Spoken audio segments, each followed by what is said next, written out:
Hello, and welcome back once again to Doomed. Solo playthroughs through Arkham Horror, the card game, with a focus on roleplay and storytelling. I just couldn't wait. I couldn't wait until the assigned hour, and whoa, look at that camera buzz. I'll work on that. I'll fix that real quick. I couldn't wait until the assigned hour. I couldn't wait until... Spooky cat just here. You can't see him right now, but I'm sure he's gonna leap or something. I couldn't wait until the assigned hour. I couldn't wait until the assigned date. I was thinking, how cool would it be to do a Doomed, campaign starting at, Halloween, October-ish, as we move into the spooky winter. And I couldn't wait. I just couldn't. It was just impossible. So here we are, a brand new campaign of Doomed. Now, I am going to just see about fixing this super quick. I think that's going to be slightly better. Yeah, look at that. Boom. Hello one, hello all. I am muy excitado to welcome you back. What do I have to say?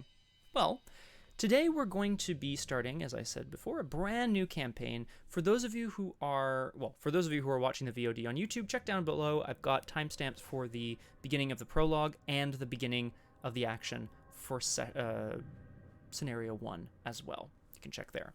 For those of you who may or may not be new here, we are playing through campaigns of Arkham Horror, the card game.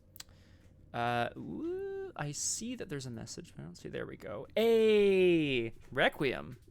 With all that fancy stuff you were saying earlier about, house hunting, etc. Pretty impressive. Pretty impressive, all things considered. I'm just adjusting sort of lights and stuff. That's not good. How about that one, though? Maybe I can do that. That's pretty good. I'm very glad you're here, Requiem, and I hope that you enjoy yourself. I know I'm going to enjoy myself. I've actually been looking forward. I've been playing the campaigns on Doomed in order. I'm really excited. This is, I believe, the last or one of the last two campaigns that is still available in full on Tabletop Simulator. After that, the mod wasn't able to keep adding material, so we'll have to move over to a different platform. That's okay. There's lots of different platforms. This is just more immersive, I think, and fun. If you're new here, we're going to be playing a solo investigator through Arkham Horror, the card game, specifically, starting today, The Circle Undone. What could it mean? The circle of what? The image behind me may provide a slight clue. Before we get into session 1 with my investigator, the chosen deck that I've built, and all the sorts of special role-playing that'll happen there, we in fact have a prologue to get to. Now, in the prologue, you also choose one of 4 investigators, but they're not, they're more like normal people and less sort of, superhuman or whatever. It's the Circle Undone. Exactly, Luke. And as chosen by popular demand on Twitter, we're going to be playing a put-upon secretary. I'm really, really looking forward to seeing what that has to bring. We'll get into it very shortly. Is there anything else I need to explain? Yeah, I'm not going to be talking through every nook and cranny of... Oh, Crosshair, it's okay. I'm actually early. I couldn't wait. Crosshair, you know me. I was like, oh, maybe I'll start a new campaign in October. No, it's July. Maybe I'll start at 5 o'clock. No, it's 4:55. I was too excited. I was just saying, Crosshair, we're going to be tackling a new campaign starting today, which has a prologue, which we'll have to play through as well. The goal is to play the prologue and scenario 1. We'll see about that, because I get notoriously cranky after 2 hours. Just a joke. What more can I say about The Circle Undone? It's one I'm really looking forward to replaying. I don't remember a lot about it. Yeah, should be a good time. I'm not going to be explaining all of the details of the game. I'll try to do a little bit, but it's more, like I said in the intro, it's really a focus on roleplay and storytelling, so it's more about how the investigators are doing things and less about the mechanical decisions I'm trying to make in order to win. Because, that's the secondary goal of Doomed, is to win. The title of Doomed might tell you what the actual goal is, which is to be doomed. It's going to be good. Anyway, let's get into it. We're going to start with the prologue. I'm going to put that over there, and we'll try to keep an eye on the music at the same time, because I'd love to have this going on. I am working with Epidemic Sound For those people who know Epidemic Sound, you'll know it's a great resource. They're not paying me to say that, but I do have a link if people want to try Epidemic Sound out. Let me know. I can send that over your way. Okie dokie, I'm drinking my decaf coffee. I've got my water. Between the prologue and scenario 1, I will have a beer. It's going to be fantastico. Let's get to it. Let's get doomed. Pew! There it is. There she is, folks. Just remember, the campaign might go a bit Rita. A bit Rita. A bit Rita D's nuts?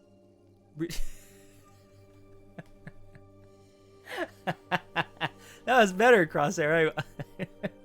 Now that I like. Okay, all right. I'm just kidding. What's up? All right, here we are. I think most people who are on the stream right now know what's going on, but we'll sum up a little bit here. This is going to be the play area for the prologue. Up here, there's the agenda, the bad stuff. The act, the not good stuff, but goals. The encounter deck, the bad stuff. This is where we had Doom. This is where we draw magical chaos from. Down here is going to be my play area. But let's start by reading the prologue. There's new rules for this campaign. There's all sorts of stuff.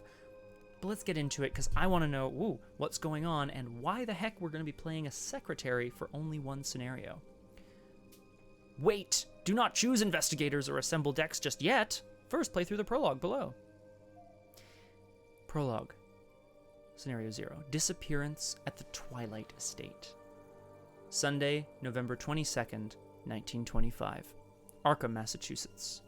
Though All Hallows Eve is nearly a month past, a grim melancholy lingers throughout the town. Each morning, a thick fog permeates the streets. Nights are beginning to grow longer, and if you ask around town, you'll hear people swear that it's getting darker, too. But despite the gloomy mood, progress continues in the sleepy town of Arkham. The election of Nathaniel Rhodes to the United States Senate has upstanding members of the community feeling optimistic about the town's future. And tonight, at his well-appointed estate in French Hill, a man named Joseph Miger hosts the Silver Twilight Lodge's Charity Gala, an annual members-only event that will turn deadly for several attendees. There is definitely a lot of that. Oh, thank you. Yeah, absolutely. Whoop. There you go, Crosshair. Oh, actually, you know what? I foolishly turned myself down in OBS as well. What a fool. There we go. Thank you very much. Let me know as I continue to read here if that works for me. Luke, I am 100% with you. There's a lot. I love it because I love reading out loud. I'm an actor after all. Anyway, each player must choose one of the following neutral investigators. I didn't put their names, obviously, on Twitter, but I did put their professions or their types. We are going to be playing Jerome David. Throughout the prologue, you'll play the character's story and make choices that will determine their fate. Your choice of investigator has no direct effect on anything else. Do not assemble. Okay, so basically, if there are 3 or fewer players, in the missing persons section of your campaign log, cross off the profiles of any investigators who were not used. So we're going to be crossing off everyone who isn't Jerome David's. And we're going to go to the intro. Ladies and gentlemen, Joseph Miger announces, raising a glass of champagne in a toast. A hush descends on the room until, my God, there's a lot of reading. Here we go. Until only the crackle of the fireplace and the whispers of gossip can be heard. Allow me to welcome you all into my home for this year's charity gala. We have some very upstanding citizens here tonight, and I thank all of you for your hard work and generosity. Cheers and murmurs of agreement fill the room. Many of the guests raise their glass to Valentino, one of the most esteemed members of the lodge this year, who sits at the guest of honor table, nearest to the fireplace. Joseph's assistant, Jerome, blends into the wall behind Joseph, discreetly checking his pocket watch. In another corner of the room, the head housekeeper, Penny, walks from table to table, filling empty glasses and collecting dirty salad plates. Each of you has done great deeds in the name of the Silver Twilight Lodge and our historic city, Joseph continues. I wonder if the Silver Twilight Lodge is something that we're going to be dealing with throughout the campaign. Next year, we will continue to shoulder this burden and do what must be done for the sake of progress. Jerome, that's us, step forward quietly, interrupting Joseph's speech with the unassuming confidence that comes from years of trusted service. He taps Joseph lightly on the shoulder and shows him the time. I'm afraid I am already out of time. Thank you all very much for attending, he concludes, bowing. Polite applause rises, and Joseph walks briskly towards the parlor, followed closely by his assistant. 2 servants collect coats as latecomers trickle in, and Gabriella, Joseph's head of security, watches over the entrance with hard eyes and a clenched jaw. Has Mr. Sanford arrived? Joseph asks curtly, tapping his polished leather shoe on the floor. I'm afraid not, Jerome replies, flipping through the last pages of the estate's guest book. But he should be here any minute, Mr. Miger. Good. I want there to be no problems whatsoever when he arrives. Am I understood? Joseph calls out to Gabriella. Make sure he is well protected. Gabriella nods, patting the handle of her .45 in her shoulder holster. Joseph turns his attention back to his assistant. And have Penny make sure the main course is kept good and hot while we wait for Mr. Sanford's arrival. Not a single slice is to be served without his presence. Not even for Mr. Rivas, sir? Jerome asks, glancing at Joseph over the rim of his thick glasses. Joseph pauses, considering. Pour Mr. Rivas another glass of champagne, and I am sure he will not complain. I'm still waiting on those accounts I asked you about earlier today. Don't forget, Joseph says, clapping his assistant on the shoulder before walking back into the banquet hall. Jerome nods obediently and heads upstairs. Soon after, the dark mist would appear, and nothing would be the same. Read the section aloud for your character. Don't read any other intros. And then go to setup. Where's Jerome? Whoop. I must have skipped him. Oh, there he is. He's at the bottom of the page on the right. You carefully flip through the pages of Mr. Miger's ledger, looking for the accounts he inquired about. You have served Mr. Miger faithfully for almost a decade, and he trusts you with sensitive information like this. A point of pride for you. While you're often curious about your employer's business, you have never pried into his personal matters. Not until tonight, anyway. Whoops! You adjust your glasses and lean forward as you turn the page regarding Mr. Miger's request. Some of the names you recognize. Rivas, Gensler, Fairmont, Rhodes, Wick. But many are names you've never heard of before, let alone seen affiliated with Mr. Miger's work. Lindquist, Konstantinov, Magro, Atkinson, Lamar. Just how deep do Mr. Miger's connections go? Strange as that may seem, it is the list of names on the page afterwards that raises your hackles. While it was clear that the names on the previous page are associates of Mr. Miger's, or at least prominent members of the Lodge, that's the Silver Twilight Lodge, you can only assume that this next series of names is of people your employer is targeting. For what, you cannot say. You stand next to Joseph's desk and record the list in your pocket journal carefully, making sure to keep the names in the exact order they appear in Mr. Miger's ledger.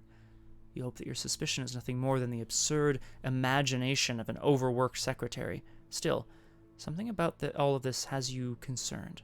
That, and the sudden draft of frigid air that has somehow wafted into the room. Your gaze naturally drifts to the window, at which point you scream out in shock and lose your balance, stumbling backward into Mr. Miger's desk. Pressed up against the office window. There we go. Pressed up against the office window is a host of screaming faces emerging from the mist, or perhaps composed of it. Their ghostly hands press against the glass, their eyes hollow and empty. Your reading glasses clatter to the ground and shatter under your heel, god damn it, as you scramble to the other side of the office. You don't realize that you dropped your pocket journal in the chaos until it's too late. Okay, so we're up in the office, we have some information, and there's ghosts at the window. Well, that's not good. So, we've got all the spectral locations in play. The Spectral Watcher enemy starts in play, and then we are supposed to follow the setup instructions on the card, so we're going to do that in a moment. No way out. Crosshair, you're going to love this.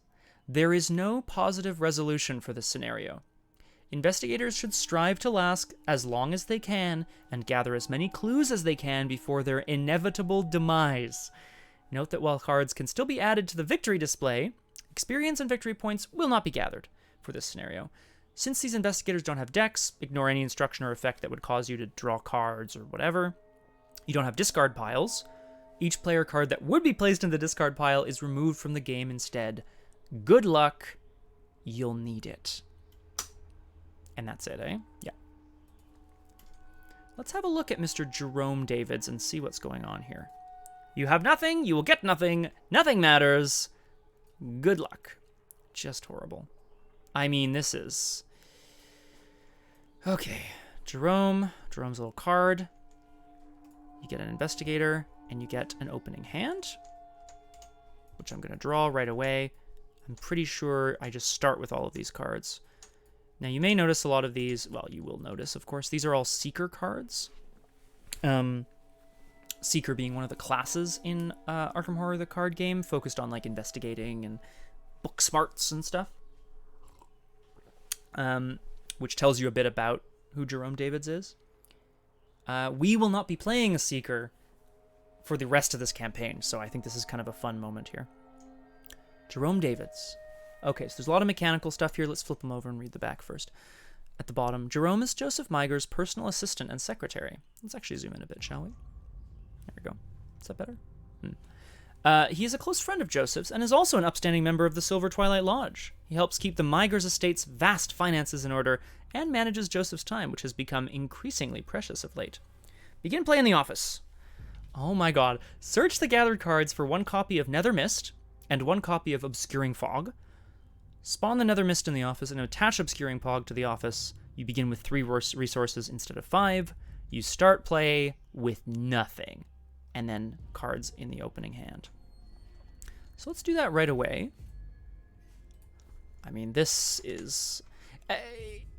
you know, normally in Arkham, you know, you have a bit of time to set up before the bad stuff comes for you. This guy... I have many things in the encounter deck to harm you as well. Monsters, perils, a mastiff.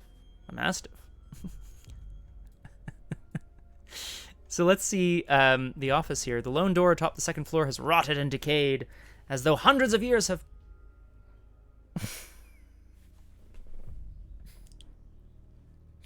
You know, Crosshair, you did say you were going to bring the euphemisms. I'll allow it. This once. No, I'm just kidding. Keep on bringing it in. Let's go. Okay, let's see what we're dealing with here before we go back and look at what Jerome has to work with. Obscuring Fog increases the shroud by 2. I can discard... Hey, Mistrich, what's going on? Welcome to Doomed. We're just starting the prologue for the Circle Undone. We're playing an investigator who is actually doomed. There's no way out of this scenario. I'm just going to do my best. Sup, PLD? How are ya? So we've got Obscuring Fog here, +2 Shroud, and the Nether Mist. A spectral monster. Investigator at the location with them. Okay, fine. It's aloof, so it doesn't actually... And it's a hunter, so it doesn't actually, like, engage me and, like, prevent me from doing stuff, but it's just kind of spookily floating there. Nether Mist's location gains Haunted. Nether Mist attacks you. Haunted is a new keyword in the Circle Undone. If you are at a location that says Haunted, if you fail and investigate, so if you go looking for something and fail, the Haunted effects go off. So you have to be really careful when you choose to investigate about whether or not you're sure that that's a good idea. Do you know what I mean? Okay, we won't reveal... Yes, we'll reveal the office right away. Nether tried to hit me, but Nether missed. Ah, a 4-shroud, 2-clue location. With victory, too. Damn, Daniel! That's good. A thick, oppressive haze fills what was once an impressive office. Cracks fork up and down the wooden paneling of the walls, and the bookshelves surrounding Joseph's desk sag with the weight of rotten, decayed books. 4-shroud, 2 clues, victory 2. Victory 2 doesn't do anything for me because Jerome is going to die. Obscuring Fog makes that a 6-shroud location, which is disgusting. And Nether Mist says Haunted. Oh, and the office also says Haunted, choose and discard a card from your hand. So we can't afford to fail this, I would argue. Okay. Let's read our agenda and our act, and then we'll go back and look at what Jerome has to offer us. Agenda 1A, Judgment 20. I should mention, the Circle Undone features tarot cards and stuff.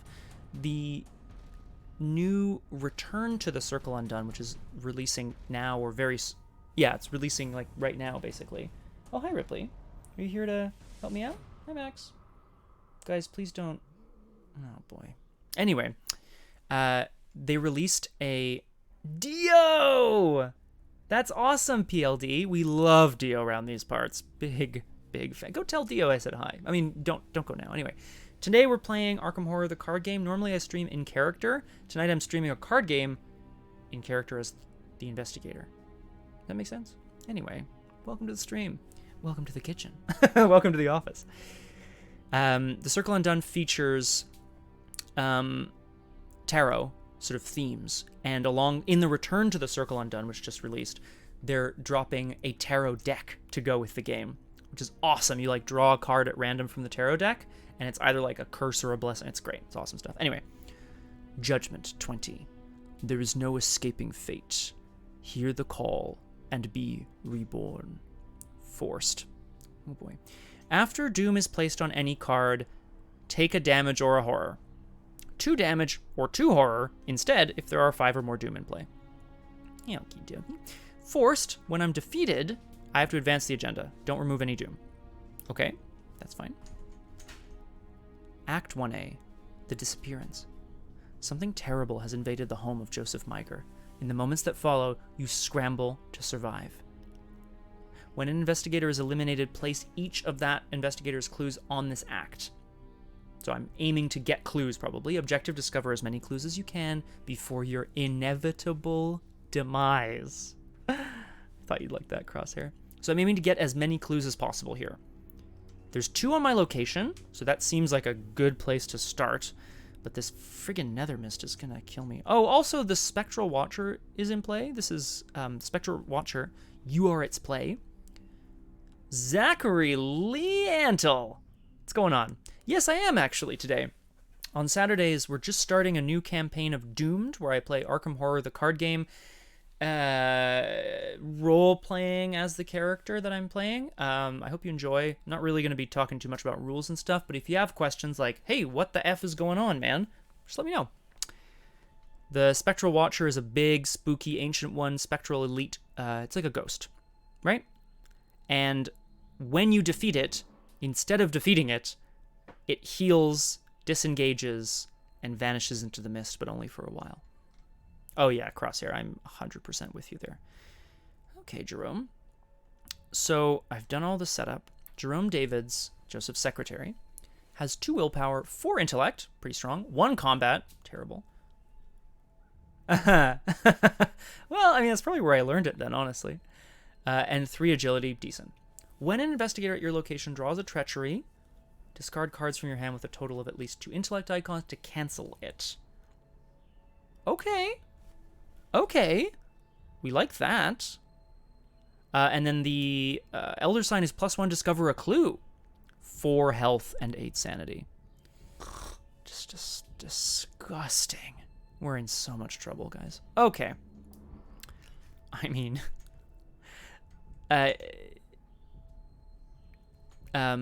Jerome has a whole bunch of things at his disposal, like tools, I mean, but he's mostly an intellectual. You know what? We're going to try to grab all the clues from this location. That's what I'm going to do. Oh, I don't have little trackers. Here, yes, I do. We'll be back for you later, Rita Young. We're going to use your trackers for now, Rita. Okay, let's get to it. Let's get doomed. First investigator phase. I want to snag these clues. I don't want to fail because I don't want to discard cards and get effed up by this nether mist. That's what I want to do. If I can scoop, then I can start running through the halls and try to find more clues somewhere else. Maybe in the bedroom or the balcony.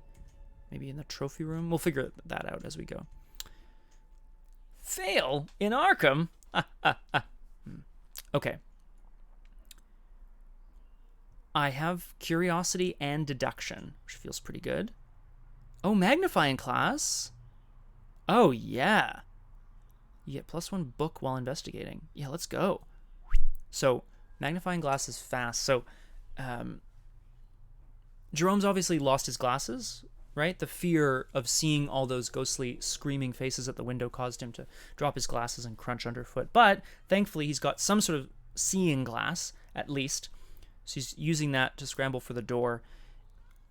He doesn't necessarily need his notebook, but I think he's trying to figure out if there's anything that he can dig up in the room that he can take with him. He knows he needs to get out of this place right away. The mist is cold and heavy and settles over him in an unsettling kind of way. But, you know, Jerome, for better or for worse, is curious and intelligent, and strange things haven't really happened to him here before, but we're going to see what we can do, basically. Okay.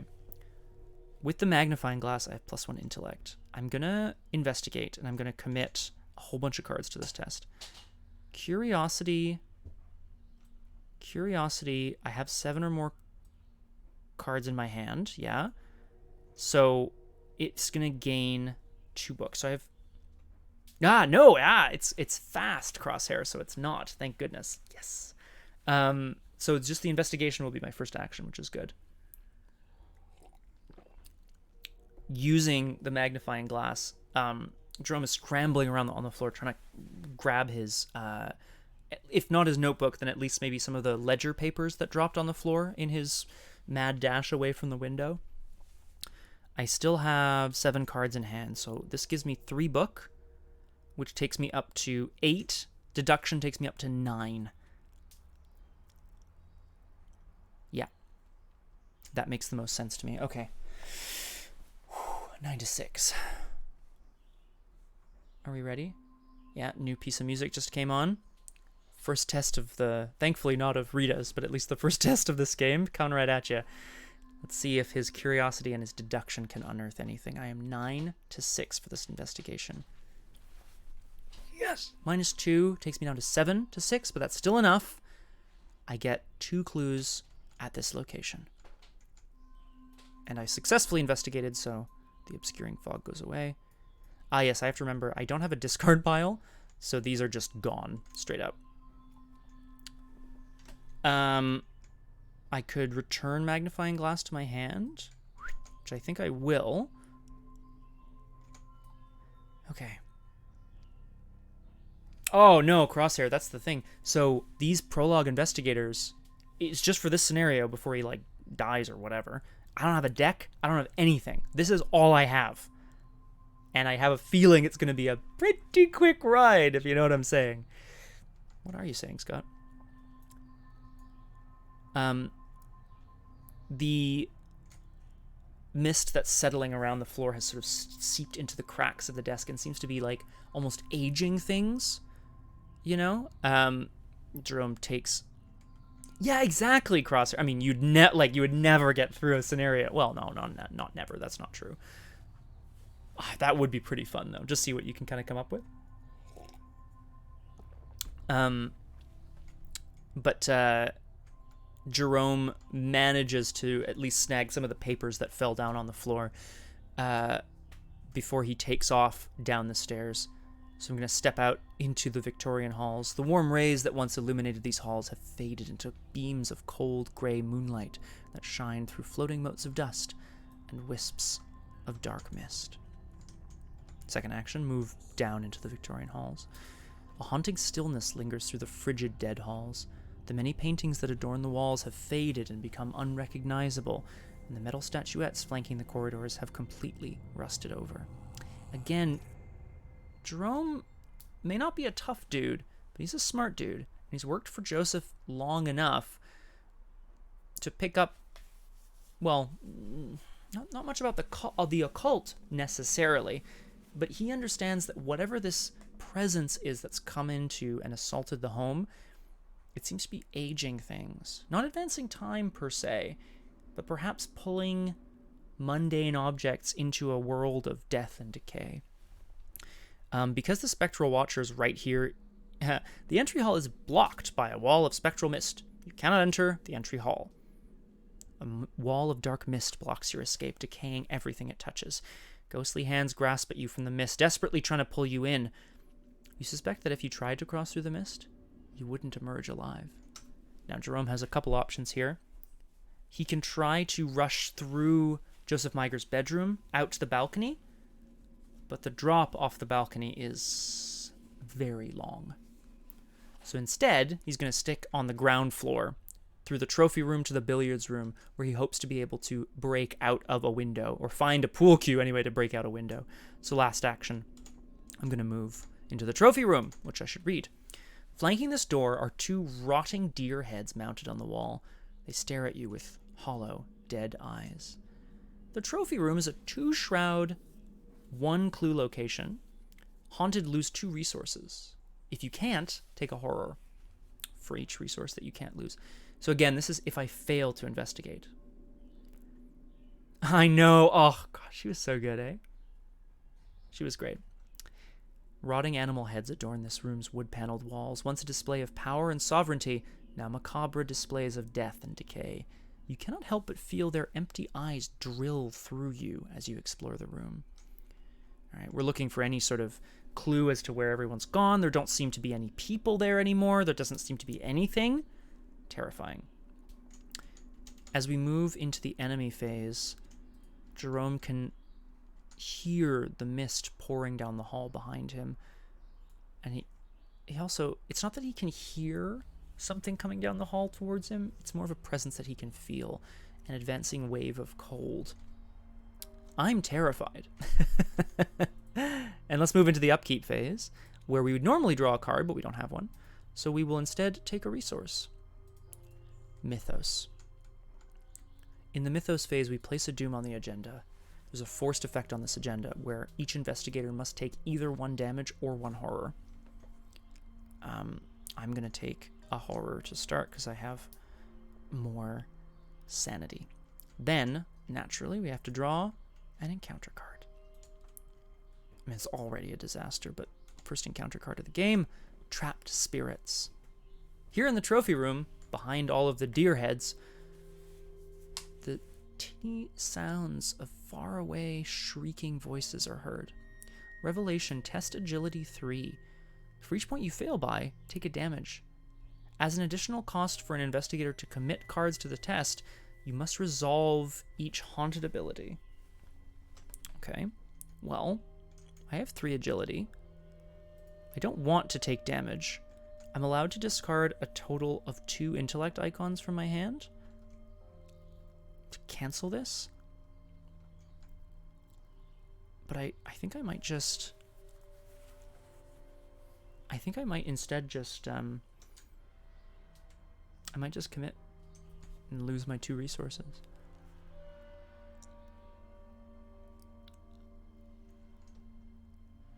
How is Jerome able to cancel treacheries? How does that work? That's my question. The horrible, faraway shrieking sounds frighten Jerome as he tries to peer behind the rotting deer head. Suddenly, a spectral hand shoves out of the deer's mouth and grasps towards his face. I am going to test this. And as an additional cost, I have to resolve the haunted effect. Oof. Okay, I will. I don't think I'm going to be... Oh, no, I am going to... I want to be around for a while. Maybe I want to keep my cards. I can afford to take a couple damage here. I can afford it. I'm going to do it. He's going to leap backwards and just try to... He's going to try to sort of like throw himself backwards onto the floor or and just see if he can avoid this. I'm testing 3 agility against the 3 agility of the test. -1. That is too bad. So I take a damage. Slams his head against the floor, but manages to avoid the wispy ghost hand that is... As soon as it's there, it's gone. All right, we're in here. Again, he's still got his magnifying glass, which is fast. And I get +1 intellect while investigating, so I am absolutely going to investigate this location. Jerome, oh boy, so far, so. I'm with you, Crosshair. Not so bad. I mean, knowing that I'm definitely going to die, not so bad. Okay.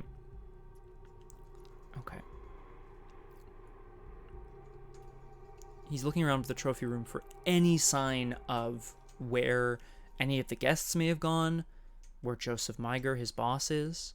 I'm investigating at 5-2. A skull. I don't like the looks of skulls. -3. Woo! So that's still a pass. I tied. If you fail. No. Okay, so we're good. So I'll snag this clue. That was pretty close. I'll return magnifying glass to my hand, and I'm going to move on into the billiards room. From outside this room, you can hear the creaking of old wood and the patter of soft footsteps along the ground. I think what Jerome was able to find in the trophy room, weirdly enough, is a lack of things. There's no trace of any of the guests. Drinks lie on tables, just poured. Cigars lie in ashtrays, still smoking. It's as if everyone suddenly vanished. Terrifying. Let's move into the billiards room. Say 3 shroud, 1 clue location. The game room's warmth and laughter have been replaced with a sense of quiet dread. Tendrils of black mist slither from underneath the collapsed billiard table, twisting and swaying along the floor in a formless dance. Okay, so I'm in here. Is it time to barricade myself? I wonder. I have a card that says barricade. Non-elite enemies cannot move in. Maybe I want to do that. How am I going to get out of here? That's the real question. I want to get out of here. These guys are going to come towards me. So I need to like go and evade them and then keep moving. But I mean, that just seems... And then on the way out, I would like drop a barricade behind me or something. I could barricade myself in here. It just doesn't feel very good. Getting out is like how you shave a beard. With steady hand? That's a good answer, Crosshair. That's a really good answer. I'll take it. You must either discard an asset you control or take a damage. Okay, you know what I'm going to do actually for my last action? I'm going to play an asset. Crazy town. I'm going to play Hyper Awareness. Hyper Awareness is an asset where you can spend resources to get either intellect or agility. Which feels like it's going to be useful. I don't have a lot of money. Or resources, rather, but we're going to see what we can do. Again, Jerome's managed to continue to sort of move forward towards the billiards room. He was hoping that his employer, Joseph Meiger, would be here in the billiards room, but no sign of him. Again, the mist creeps in. Oh no, this guy's aloof. Okay, that actually helps a lot. Oh, that helps a lot. Okay, that's good. The mist swoops in through behind him down the hall, and again he can feel a presence in the mist that he does not like. Glimpse of a tattered robe through the window causes him to duck behind a bookshelf. So that's the enemy phase. Again, in the upkeep phase, I don't have any cards to draw, so I'll just gain a resource, I guess. Oh, I could just sit here and gain resources too, I suppose. In the Mythos phase, we place a doom on the agenda, which means I have to take either a damage or a horror. I'm going to take a horror, and then we're going to draw our encounter card. What's going to happen to me in the billiards room? Oh, I love cards like this. Fate of All Fools. Love this. Peril. Peril means I can't discuss it with you. I'm sorry. Revelation. You must decide. Choose one. So what is the fate of all fools, right? This is the question. Peril! If there is no other copy of Fate of All Fools in play, there isn't, I put it into play in my threat area. Nothing happens. If there is no other copy. So if there is a copy, let's say I already had one, then an investigator with another copy of it takes 2 direct damage, or place a doom on another copy. So you draw this, you look around the table, and you go, sorry, buddy.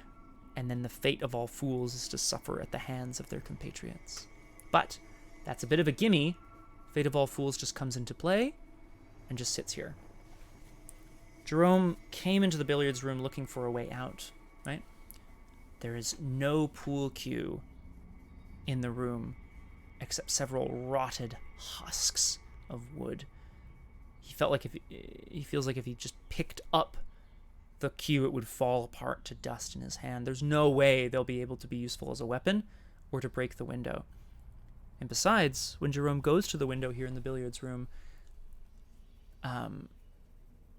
well, when he goes to the billiards room, the window here in the billiards room, he can't see out. It's as if there is no world out beyond the glass. So thankfully that was actually a bit of a gimme, which is nice. So now we're here. I could investigate this location, which I honestly might do. And then I think the game plan for Jerome, he knows that his master's not here, so he went the wrong way. He's going to have to check the master bedroom and the balcony. Perhaps he will have to leap from there. Once I've got this clue, I'm going to try to, go to the trophy room and then continue on past the... Like, I'm going to try to get by the mist that's out there in the hall. However, the first action... Oh, sorry. Free action. He's still got his magnifying glass. He's looking again. He's looking around, other than the husks of wood from the billiard cues. Is there anything he can use here? Any trace of Joseph Miger? I have 5 intellect against the 3 of this location, which feels okay. We've definitely had better. Hashtag we've had better. I am going to commit fingerprint kit to this, which then disappears. Absolutely incredible. This puts me at 6. 0. Good. Jerome, again, is unable to find any hard evidence of anyone here in the space. But I know Crosshair. Not bad. I played a little test game the other day. Do you remember I made sure I knew all the rules and stuff? First draw of the game, Tentacle, a classic. Don't forget to hydrate and such, folks. Okay. Managed to clear a lot of clues too, which is really good. I can't go to the entry hall, so I just have to survive, which feels impossible, honestly. Oh, hi, Ripley. Okay. We beseech the dead, but do we really wish to see them? What Jerome does find in the billiards room, poking out from underneath the billiards table, is a quickly scrawled note from Valentino. Valentino Rivas? What was his name? Valentino Rivas, yeah. One of the guests of honor. It just says, the mist, outside, upstairs, help. But this is proof that someone was here before people vanished. So Jerome's going to grab that and put it, he's definitely going to tuck it into his pocket. Now, I think rather than getting, maybe I do want to get attacked here. I mean, we don't love it, honestly. Oh, hi, Ripley. Maybe I want to... No, because then I'd have to pass 2 agility tests. So in fact, I'm going to sit here and collect myself. I'm going to take 2 resources. Jerome's preparing. He knows he can go no further. He was hoping to get out the window here, but he can't. So he's just going to have to... That is true, Crosshair. I'm just kind of thinking I'm probably not going to be able to get lucky enough to escape the Watcher all at once. But if they're in here, then I can try to put everything I have into it and then get the heck out of there. Also, I don't know. I think it's kind of fun, the idea that he... Oh, John. Hi. Oh, you'll get lucky someday. Thanks, Dad. Jerome's doing okay, honestly. I'm feeling good about it. I'm really excited to start down the path with Rita. She's a badass. Okay. Jerome's kind of crouched where he has a position to see the door. He's hoping that once that door blows open and the mist rushes in, he'll be able to run through it out the door. That's his hope. In the enemy phase, the nether mist comes in. It's aloof, though, so it doesn't do anything. The Spectral Watcher, however, comes in and engages us and deals us 1 damage and 1 horror. Oof! Ah! out of the mist that is creeping along the ground forms upwards, sort of stacking upon itself like a series of Russian nesting dolls building up from the base. A figure clothed in tattered robes with no face visible and simply wisps of tendrils for fingers. Jerome does not know what it is.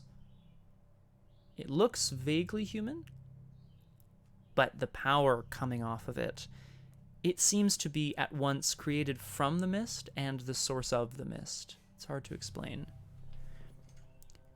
I take a damage and a horror from it as it rushes into the room.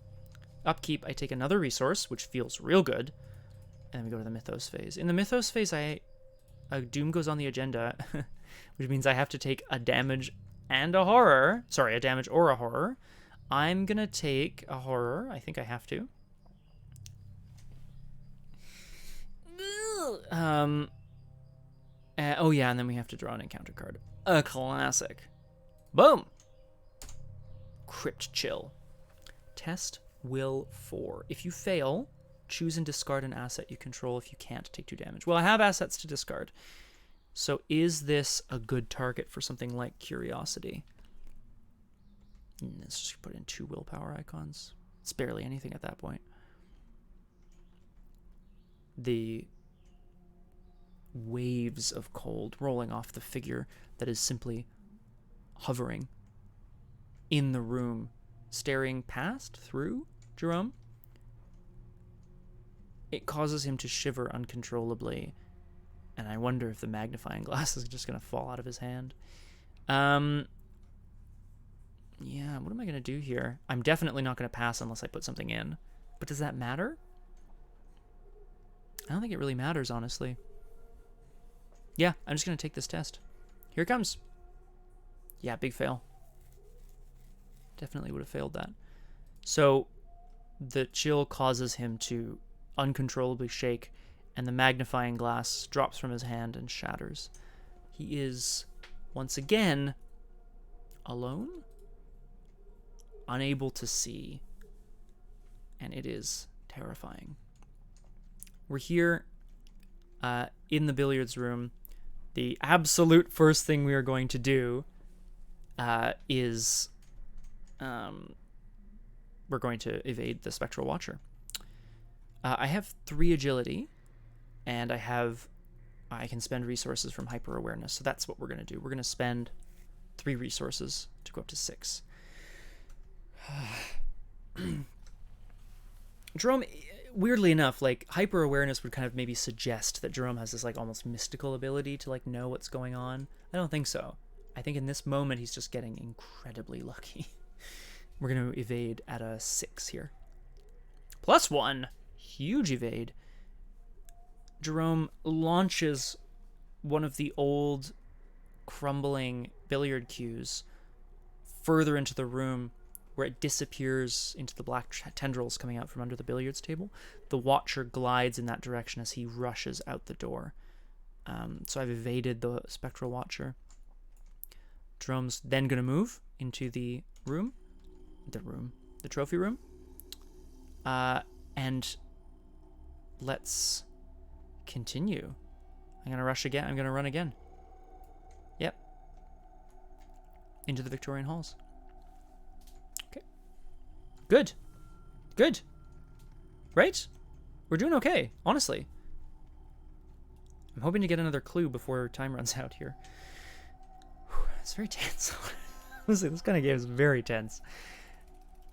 There is still a wave of mist in the entry hall, which would be the natural way out, but every cell in Jerome's body is screaming that if he goes through that wave of mist, that he will not make it out the other side. He managed to get away from the Watcher. What else will he be able to get away from, is the question. We move into the enemy phase. The nether mist is going to follow us. Ooh. And then in the upkeep phase, the Watcher will ready, and now it's coming after us once more. Take a resource. Mythos phase. What's going to happen to us here in the halls? I put a doom on the agenda, so I have to take either a damage or a horror. Again, I'm going to take a horror here. I mean, we don't like where this is going. Let's pull an encounter card and see if we are truly ready for the fate of all fools. No, thankfully. Ugh. Oh! Terror in the night. A spectral terror. A call from outside, otherworldly, and unceasing, starts to vibrate the glass of the windows, and Jerome watches as they start to smash one by one as the scream comes through. Test Will 4. If you fail, put Terror in the Night into play next to the agenda deck. If you fail by 3 or more, it gains Surge. If there are 3 copies of Terror in the Night next to the agenda deck, discard them and take 3 horror. Well, that's never going to happen. It's the Surge that I don't like.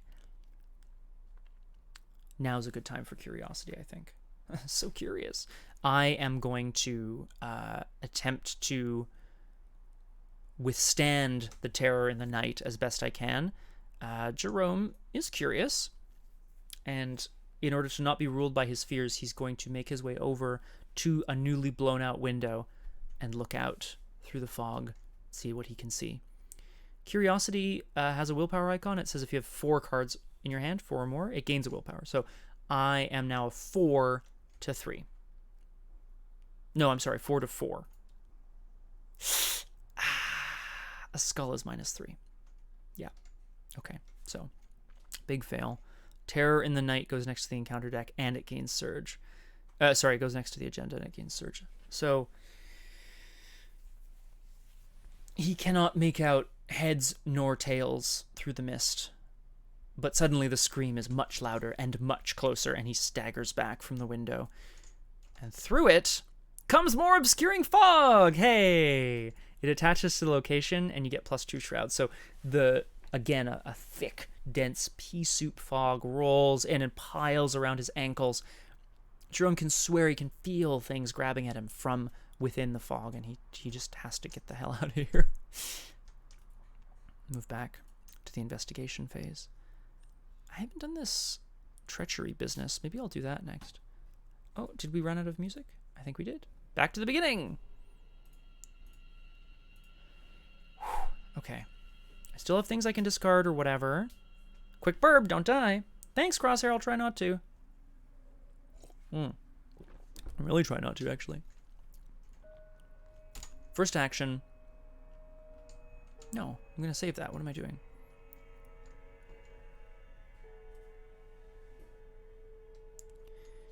An unmarked door is old and partially rotted, set in a quiet corner of the upstairs hallway. A thick, dark fog seeps beneath the door and wafts around your feet. Blah. This is, of course, the room where Jerome figures if Mr. Myger is still here, if he hasn't vanished, this is where he'll be. So he manages to make his way in there, thankfully. 3 shroud, 1 clue. It says haunted. Place one of your clues on the bedroom. Okay. So that was a move in. I'm gonna just buy this clue. 3 shroud feels, feels okay. Yeah. Working a hunch is fast. Discover a clue. Whoop. Right, obviously these just leave play. So I'm gonna spend 2 and just buy the clue off of master bedroom.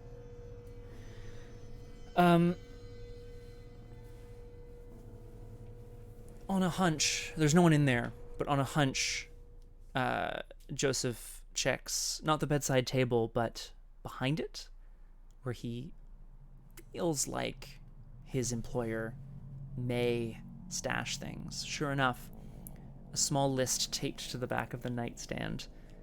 It's the same names from the ledger, the people that he is hunting. Some of them are crossed off. Some of them have stars next to it. And down below, Joseph Myger has written, "It begins tonight." So I moved in. I'm going to keep moving, because that was fast.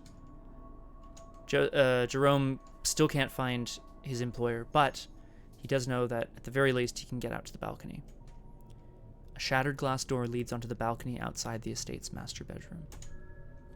One shroud, one clue location. Each of your cards with health takes a direct damage. Clouds of dark mist loom above French Hill. Spectral shapes surround the balcony, moaning and writhing in torment. Blah! What is going on? That's all I have to say to you. The last thing we're going to do, we're going to barricade ourselves in here. That's what we're going to do. Barricade, which is, I haven't really ever looked at the art on this card. It is awesome. It's like some thing trying to get it in behind a bunch of chairs and tables. The shattered glass door doesn't offer a lot of protection, but Jerome is going to start dragging furniture in from the bedroom out here onto the balcony, where he's going to start piling it up against the glass door. If nothing else, this will buy him some time to work up the nerve that he needs to leap into the unknown. Into the unknown. I'm going to play Barricade here. Attached to your location, non-elite enemies cannot move into attached location. Forced, when an investigator leaves it, discard Barricade. So that means that specifically this Nether Mist, which is getting closer, can't move in right now. Which is a-okay by me. In the enemy phase, oh, hi, Crosshair. I'll just give you a quick little catch-up. We moved into the master bedroom, and a hunch proved correct as Jerome found another list written by Joseph Meiger hidden behind the bedside table. And it just said, it starts tonight. And then he's run out onto the balcony where he's barricaded himself, or he's starting to barricade himself out here. Hopefully, this will keep any enemies out. Although I'm not sure. I think mostly it's just trying to buy himself some time. So that was Upkeep. I took a resource. We go back to the Mythos phase, where I think we're in big trouble here, because we go to 5 Doom. I have to take 2 damage or 2 horror. It's a plan. It is a plan. It's not just a plot. It's a plan. I can't take 2 damage, so I have to take 2 horror.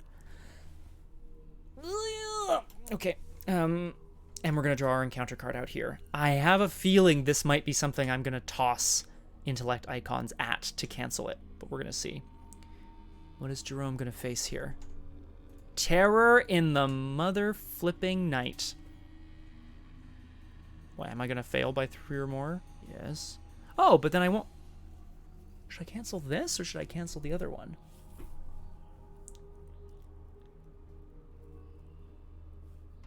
No, because then it might surge into an enemy. So, again, the horrible shrieking sound comes from out beyond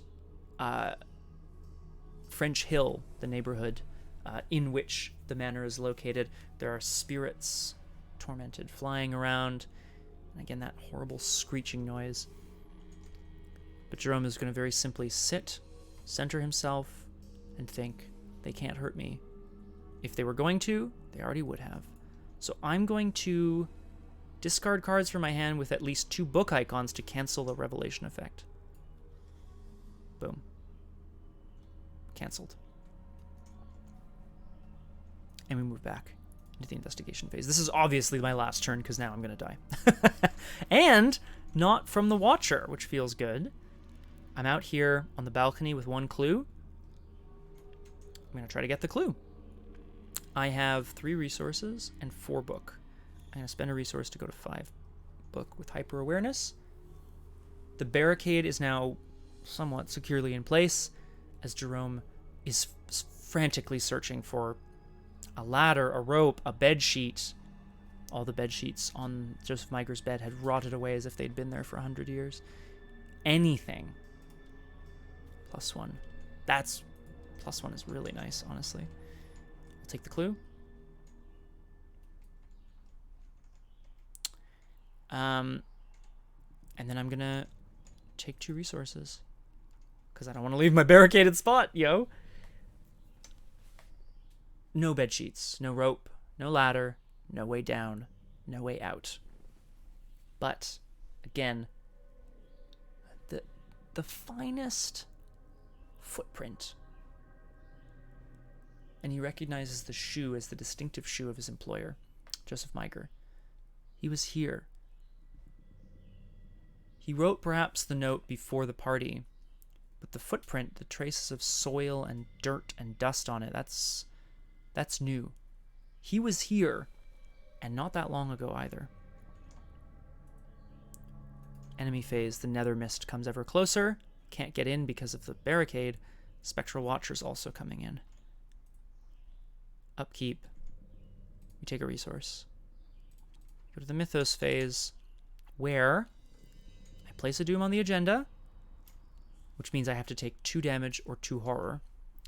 I'm going to take 2 damage. Joseph works up the courage and leaps off the balcony, hoping something below, if not the mist, then perhaps a tree, will break his fall. When an investigator is defeated, advance this agenda. Do not remove any doom. And all the clues go on this act. So I will put my 6 clues, which I think is all the clues. Yeah, I got all the clues. That feels pretty good. And I will advance this agenda. Your demise. In the missing persons section of your campaign log, next to your character's profile, make a record of that character's fate as follows. If you were defeated by the Spectral Watcher, record that I was taken by the White, it was not. If you were defeated by a monster, no. If there was 7 or more doom in play, shoot. And you were defeated or horror or damage dealt by the forced ability on Agenda 1A, record that I disappeared into the mist. If you were defeated by any other effect, record that I was pulled into the spectral realm. Darn! I think disappeared into the mist, that it implies to me if there was 7 or more doom in play, that implies to me that that's like the best outcome, right? Because it means you survived the longest. But any other effect, pulled into the spectral realm. I'm going to write that down. I have a little note here I'm going to keep for myself. Jerome Davids was pulled into the spectral realm. Well, I guess we know what happened to him. Like, in the, yeah. And then flip it back over. But don't actually, right? Because now I'm done. Because I'm dead. Let's go to resolution 1. I'm sorry, no resolution, because each investigator was defeated. Mr. Sanford, thank you so much for coming. I know you're a busy man. Your presence at tonight's meeting is very much appreciated. Crosshair, I really thought that was like the idea. I really thought I had nailed it. I got all the clues, and I was like, yeah, I survived as long as possible. It's the 7 doom. I could have gotten 1 more doom and survived. Wait. No, that was 6, right? Hang on, sorry guys. Did I place a doom? Okay, hang on. I took a damage and a horror from the Watcher. I had just gone to 5, so that was 6. Yeah, okay. Thank you, Crosshair. Damn. Hoping maybe I'd forgotten. Your presence at tonight's meeting is very much appreciated. Joseph shakes Carl Sanford's hand firmly as he speaks. Sanford merely nods. I know you've only just arrived, but I have some private matters to discuss with you, if that's all right. Joseph continues, his narrow eyes shifting back and forth between the men flanking Mr. Sanford. Very well. The elderly man nods to his 2 enforcers, who step aside to give him privacy. He cradles his hands behind his back, his stature impressive for his age. His discerning eyes fall on Joseph. What's the matter? Joseph leans closer. It's here, sir. It's in this very house. There's a quiet pause, and then Carl Sanford smiles. Record that X pieces of evidence were left behind. X is the total number of clues. I like that as well. Whoops, that's the wrong button. 6. I'm going to write 6 pieces of evidence were left behind. That feels good, too. Feels like a lot. Everything goes back, and then proceed to scenario 1. Yeah, let's have a look at Crosshair here. The Watcher's damage that did it. Otherwise, you would have had 1 health to spare. Oh, it's true. Darn, you're right. It's tough because I feel like I backed myself into a corner where I would have had to have gone in, evaded, then the next turn evaded again and moved on. And it's not impossible, not by a long shot, but like felt difficult. All right, my friends, we did it. That is the prologue. We're going to put everything away here. And we're going to... So, Jerome Davids was... sorry, he did not disappear into the mist. He went into the Spectral realm. Did you record...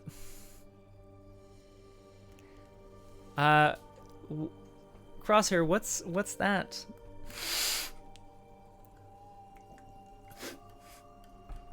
I cannot effing wait.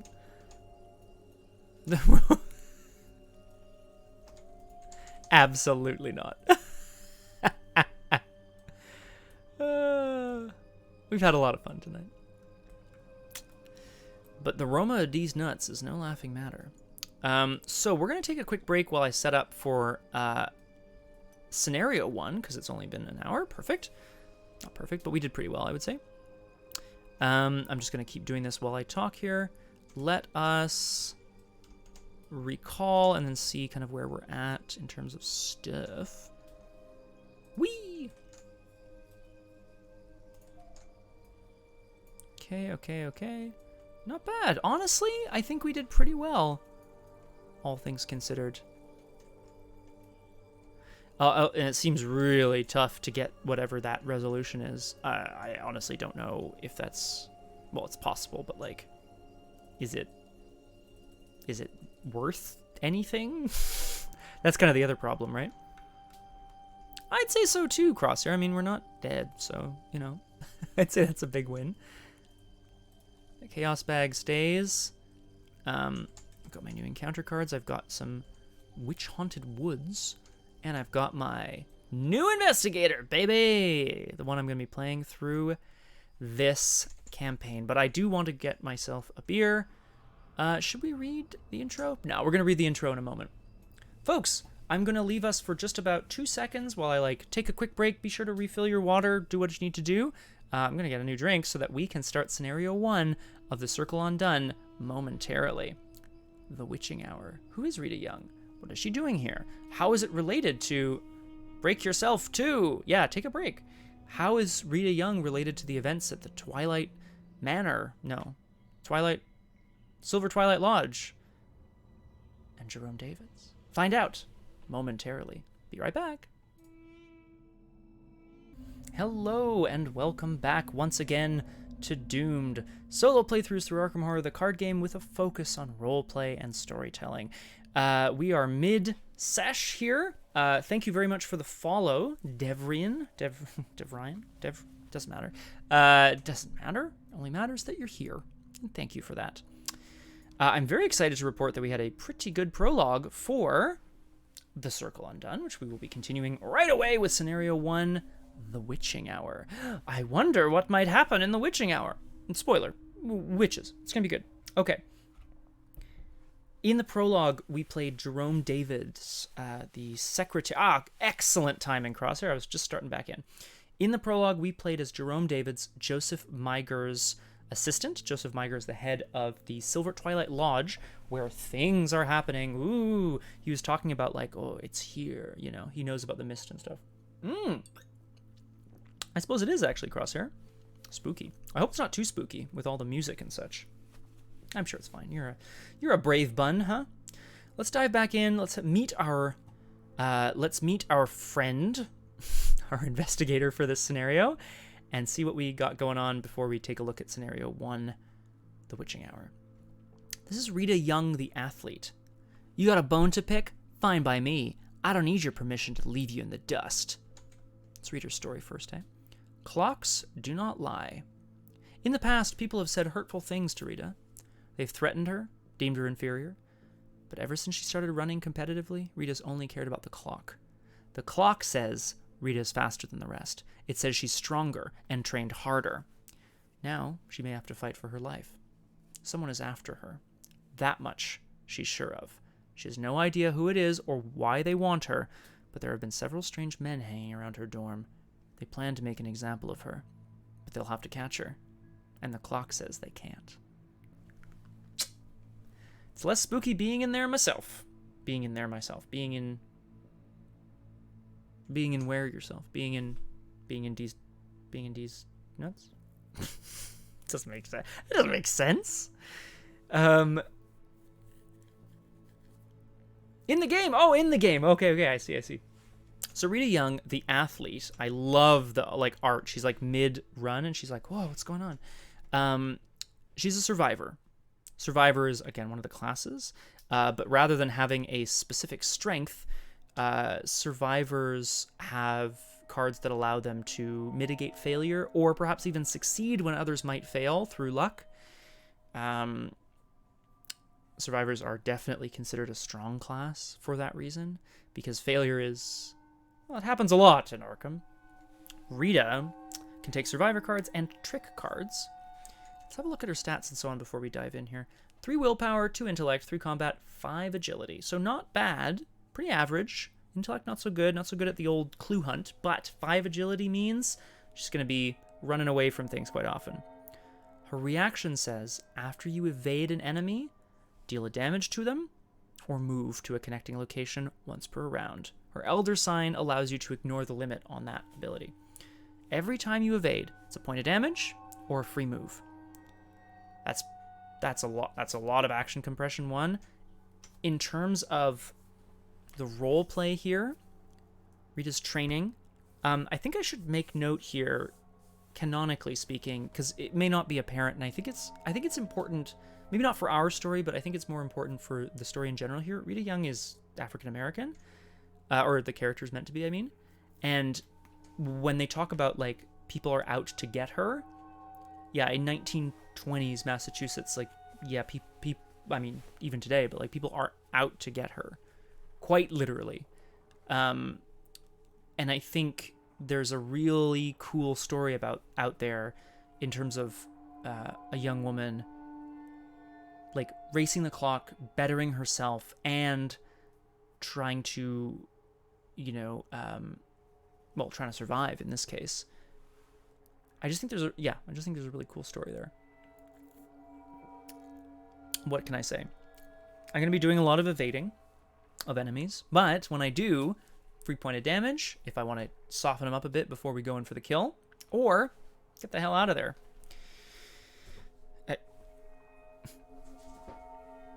Just heard something behind me. Spooky. Okay. In terms of role-playing for Rita, it's not that she's not a coward. She happens to be faster than everyone else. So she understands the 6 Ds. Dodge, dip, duck, dive, and dodge. Did I get him? I can't wait. I cannot wait, Crosshair.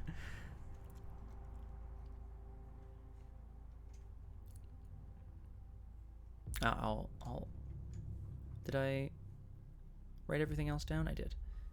I can't wait. I'm gonna... Oh, no! Okay, phew. I thought the last one was gonna be D's. Okay, let's have a look. Scenario 1, the witching hour. Oh, right, I was just gonna say roleplay purposes. Again, yeah, I think she is brave. She's not dumb. She just understands that the 6D is disengage. Requiem Lost has got it. We'll be doing a lot of that in this campaign. I feel like there's something very important that... Yeah, there's an important distinction here. Rita is not going to prioritize, like, uncovering the truth at all costs. She's going to prioritize her life above all else. Or, if nothing else, if she can't prioritize her life, then at least prioritizing the destruction of, bad people. I think she's going to end up stumbling into a world she doesn't understand. Whoop. Which is pretty awesome. Let's see. Scenario 1, the witching hour. It's a breezy November evening in Arkham, the perfect night for a walk through Independence Square, or so you'd thought, up until the moment Anna Caslow offered to tell your fortune.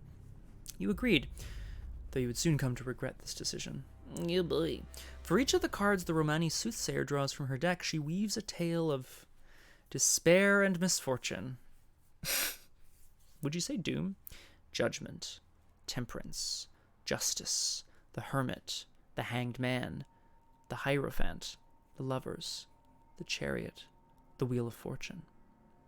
To complete her tale, Anna draws the top card and lays it in the center of the formation. Dominating the old, worn card is the ominous image of a towering construct of black onyx.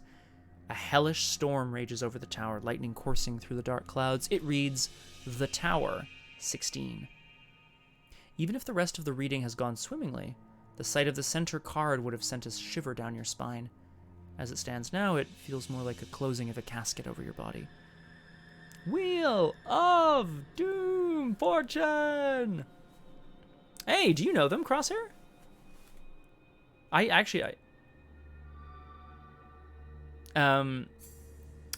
don't know my tarot cards very well, but I do love a God, fucking damn it.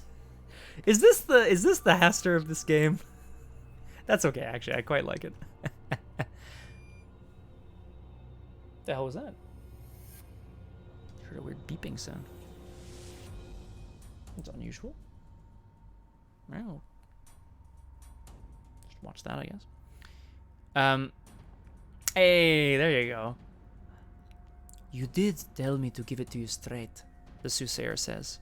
She sits cross-legged in front of you, wearing a stony, grim expression. From her unwavering gaze and her cold eyes, you can tell Anna derives no satisfaction from this reading. Simple misfortune is the least of your concerns, she explains. This is a matter of life and death.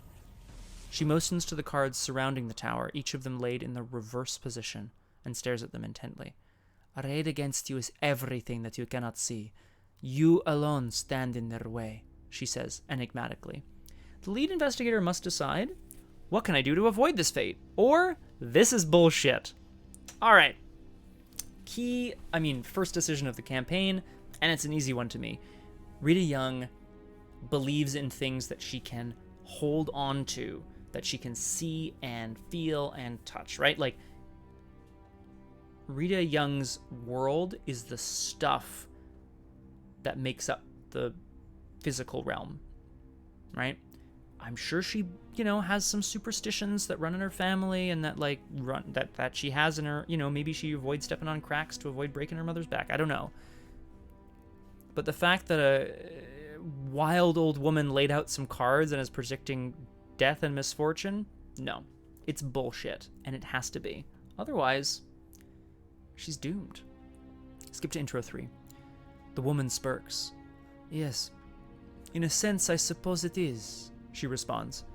With a single swift motion, she picks up each of the cards displayed before you, save for the tower, and shuffles them back into the deck. The cards only reveal and advise. They cannot influence or impose. She locks eyes with you, and her smile vanishes from her face. In other words, though your fate is not set in stone, I assure you the danger you face is not bullshit. It is real. Her eyes narrow. It is very real. Record that you rejected your fate, and add 2 Elder Thing tokens to the bag. Shit. Well, no, you know what? Rita rejected her fate. I'm making a note of this. I feel like that's... I'm putting it down in this paper just in case I ever...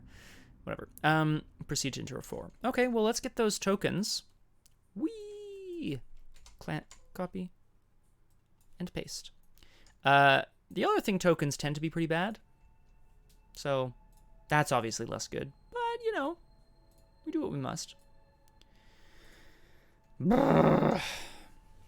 Silence hangs in the air as you peer into the tower card. The world around you dissolves into emptiness. What? As your eyes fixate on the Onyx Tower, rolling thunder echoes in the distance. Do you understand now? Anna asks. There is no other sign of the soothsayer, only her strained voice. A bolt of lightning streaks across the sky. Do you see your fate before you, as I do? Yeah, exactly. Crosshair. It's not like I just added worse tokens and there's like a debt to be paid to the universe. No way. Another resounding crack of thunder and you are suddenly awake. Icy rain pelts your body, soaking you through to the bone. You're lying in the mud beside a wooded trail and there's no other soul in sight. What the hell are we doing out here? Shuffle up that chaos bag.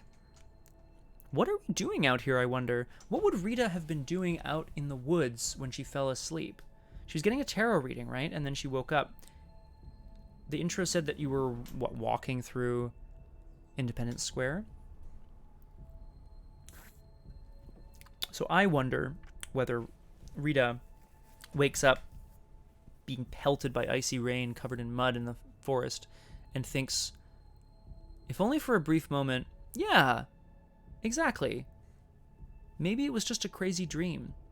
The old woman, the tarot reading, the death and despair. And then she remembers, of course, she went out for a run. She was going to try to, she's a sprinter by trade, but she was going to try to break her distance record. Ended up in the Arkham Woods, sat down for a moment for a breather, and I guess must have fallen into a deep sleep. Blah, blah, blah. Shuffle things into the deck, blah, blah, blah. Put 5 Witch-Haunted Woods locations into play as follows. So this is actually really interesting. In solo, it's a bit less interesting. I still think it's a cool scenario. Each player takes a random Witch-Haunted Woods and puts it in play in front of them. So, in a 2-player game, I would take one, then you would take one, then I would take one, then you would take one, then I would take one. You can't move into woods that aren't in front of you. So you start separated from your allies. But, and then we'll see this, some of the locations have the ability to, like, send things to the other investigators. Oh, you can commit cards to their skill tests. Oh, give them some resources. You know, that sort of thing. It's pretty cool, I have to say. So we need 5, and we begin play at one of them at random. Yes, and it explains what lost and separated means here. Witch-Haunted Woods. So there's 7 Witch-Haunted Woods. Witch-Haunted Woods. The frigid wind howls around you as you venture deeper into the haunted woods beyond Arkham. We're going to take 5 at random and place them in front of us. In a fun little U pattern, I think. And we're going to remove those from the game. Whoop. We're going to start at a random one. This one right in the middle. And that's it. Do not read. Okay, great. I started reading it, despite the fact that I shouldn't have. Just for curiosity's sake here, the Witching Hour, the skulls are -1. For each point you fail by, discard the top card of the encounter deck. And the Elder Things, bad stuff, -3. If you fail, choose an exhausted or damaged witch at your location. There's going to be some of those, probably. Or at a connecting location, ready it and heal all damage from it. Whoa! So rejecting my fate gave these witches more power somehow. I should mention, nothing against Wicca, obviously, as a, like, belief system, or as a organization. It's not really the right word. Religion, I guess? Nothing against that. Within the context of this game, this coven is probably going to have some nefarious purposes, as will the Silver Twilight Lodge. I imagine Rita is going to figure out which of them she feels better about joining up with. Oh, yeah. It's a good point, Crosshair. I'm going to do that next time. I'm going to do that next scenario, which won't be today. I've shuffled the encounter deck. Let's read our agenda and our act, and we'll draw our opening hand, and we'll see what Rita's playing with here. Okay? Agenda 1A. Temperance 14. 8 doom. Remain calm, and you may peer into an uncertain future. The balance of the universe has tilted. You are the fulcrum. Be patient, and all will be revealed. Oh, so I just have to wait around. Act 1A. Lost in the woods. You have awakened alone deep in the woods south of Arkham. Oh, yeah. That's a good point, Crosshair. Yeah, you just draw tokens, and eventually you're like, uh-oh. Uh-oh. And then, like, you don't know what to expect, and all of a sudden there's, like, a fully healed, like, witch enemy at your... Oh, God. Horrible. The mysterious soothsayer is nowhere to be seen. You rise up from the muddy trail and try to find your bearings. An oppressive weight hangs in the air. Locations in front of you are connected to each other. You can't enter locations in front of other investigators. So if we were more than one in this game, there'd be some in front of you and some in front of me, and I can move into mine, you can move into yours, but we can't meet each other. Which is nice. It kind of gives this feeling of like, oh no, where are my friends, you know? Objective. At the end of the round, investigators may spend the requisite number of clues as a group to advance. 2 clues. 2 clues. And I can just try to pick up some more clues while I'm at it. Okay, it's time. Let's draw our opening hand. Rita? You're an absolute badass, and you're gonna crush this. Let's do it. Let's get doomed. I'm drawing 5 in my opening hand. 3, whoop. Little frozen action there. 4, 5. Okay, well, I actually don't like a lot of these, so we're gonna throw them back. Waylay is a great card, but I don't want it. Live and Learn's also a great card, but I don't want it. Resourceful's a great card, but I don't want it. I think Lucky feels like a good card to keep. Except I want specific things, so I'm putting it back as well. I'm going to keep drawing. Okay, well, Lucky's a great card, and I get to keep it. Awesome. Rita's going to have a look around at her bearings here.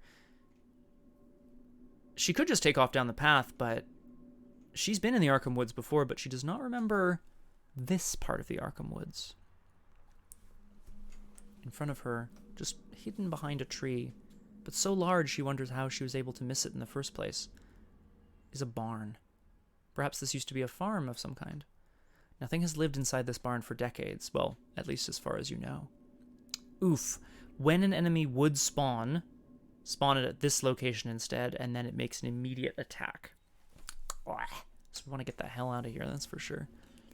Alright, Rita. Okay, Rita. Let's party. That's kind of good. Yeah, it's true, actually, I suppose. Oh, I see. Yeah, once we've moved out, once we've moved away, they'll all spawn there and kind of come smashing out of the barn. Which feels kind of scary. I mean, it feels terrifying, honestly. It's a reaction. Devrin, you're absolutely correct. Thank you. It's not forced. Thank you, actually. That's a really good shout. Because it's on a location card, I would have assumed... I just kind of saw it, and I was like, oh, it's forced. But no. Reaction. When an enemy would spawn at a different Witch Haunted Woods, you may spawn it at this location instead. So it allows you, if this was your one location, it allows you some, like, let's say you're the fighter, right? You can be like, no, I want that enemy that you drew. No, this, without exactly Crosshair. Devrin, I played the last campaign with Crosshair, who played Leo Anderson, and just blew up everything. I think we had like 26 vengeance and just a pile of cultist bodies. It was intense. Anyway, let's party. Rita knows that obviously there's no one living in the barn, so it's not like she'll be... Thank you. You a fan of the game? Do you play? Do I know you from a stream maybe somewhere? Or a podcast? No, I'm just kidding. I'm a big fan of the game, obviously. Rita knows that naturally there won't be anyone at the barn to help her, but she's hoping that there might be something inside the barn that would either, like, well, a source of light. I mean, honestly, something like a flashlight or something would be great right now, she thinks to herself. Even a torch. Or something she can light on fire. Or perhaps some sort of, like, I don't know, broken down old car. She's no mechanic, but maybe she can use that to get out of here. Moving towards the barn, she spies an old key ring on the ground. Old key ring comes into play with 2 keys on it. She picks it up, hoping that one of these will be for the barn itself. The key ring has 2 keys. You can investigate with it, and your location gets -2 shroud. You only remove a key if you succeed. So otherwise, it's just free forever, which feels pretty good. So Rita stoops down, picks up these keys, and heads towards the barn. We're going to investigate the barn. I'm going to use the key ring to investigate. This puts me at 2 intellect against the 1 shroud of this location. She's going to try the various keys on the key ring to see if she can get in. And I'm going to commit perception to this test to be 4 to 1. Butcha! -3, wow. Phew! I mean, that's... Okay, we'll definitely take it. So I'll get the clue. I'll lose a key from the key ring. The key snaps off in the lock, or part of it snaps off in the lock as she's able to just wrench the door open She's able to get the rest of the keys at least. Pockets them. You never know. Standing inside, as her eyes adjust to the moonlight, there's definitely very little in the barn. Weeds poking up through the boards of the floor. She hears an owl. It's a bit far off. As she steps through, creaking. She spies on the wall markings. It looks like it could be a map, but it's honestly, it's a bit hard to tell in this moonlight. Unfortunately, well, anyway, definitely no flashlights or cars in here, so she's gonna have to move on. I get to draw a card from the perception, which I will do. And then we're gonna move on. Last action, we're gonna move. I tried to mulligan into my track shoes or into Pete, but whatever. She's gonna head deeper into the woods here. This is the Lonely Tree. You cannot investigate this location while you have between 3 and 5 cards in your hand. Choose and discard a card from your hand. Then an investigator at a different location may draw a card or vice versa. The ghastly likenesses of tortured figures writhe within its bark, gnarled and emaciated. It is agonizing to look upon. I mean, I'm not going to say Rita knows every inch of the Arkham Woods. There's a lot of Arkham Woods, and she's a busy student and a busy track star. But she's never even heard of a tree that looks like it's filled with, like, frozen, screaming corpses. She's never even heard an urban legend about it, and yet here she is staring up at it, wondering what the hell is going on. In the enemy phase, nothing happens. There are no enemies. So we move on to Upkeep, where we will draw a card and gain a resource. That feels good. For Crosshair's benefit. Crosshair, did either of us ever play Survivors? No, I don't think so. I think you'd enjoy... There's Survivor Silas the Sailor. I think you'd enjoy him. Survivors are very much... Rather than having, like, stuff, you know, guns or, like, fingerprint kits or, like, money or whatever. Rather than having stuff, a lot of the Survivor cards, they rely on skill cards or discarding things for effects. So this is going to be a really interesting change for you and me. Rather than being asset heavy, they rely on their skills and their quick wits and snatching victory from the jaws of defeat kind of thing. Resourceful specifically, it's a level 0 skill, so you commit it to a test. It says, if it's successful, choose a survivor card, not named resourceful, so you can't recur it infinitely, add it to your hand. Boom! You succeeded at one thing, you get a card back. Recursion. Recursion's very valuable in this game too, right? It feels real good. So there you go. Oh, just watching the cats having a good time over there. Let's go into the Mythos phase here. First Mythos phase of the actual game. We place a Doom on Temperance, and we don't have to take damage. I'm going to shuffle the encounter deck for good measure, and we're going to see what horrible business comes out of the Lonely Tree. Oh, like literally though, Crosshair, there's Seeker bullshit and Survivor shenanigans are definitely things in this game, because there are other cards that then say recur, you know, take something from your discard pile. So you can like play resourceful, then you can play the other card, which brings it back, and you play, you know, yes, you can. Not infinite, but pretty well. Aha! I'm going to do the mechanical stuff here. Well, I'm going to read this first. The hidden cults to which these witches belonged often guarded and handed down surprising secrets from elder forgotten eons. The Coven Initiate. Revelation. Discard the top 2 cards of the encounter deck. If this effect causes the encounter deck to run out of cards, draw the topmost hex. Well, it's not going to, so I will happily discard the top 2 cards. Ancient Evils, baby! Woo! We love discarding cards from the encounter deck. If it's Ancient Evils. However, as Rita's examining this tree and trying to get a sense of like whether the faces in it are naturally occurring or carvings or perhaps something even more sinister. Can ignore the sounds coming from outside my house here. She hears muttering behind her, and whirling around, she sees a young woman, not much older than her, holding a candle. Rita kind of like steps back a little bit, and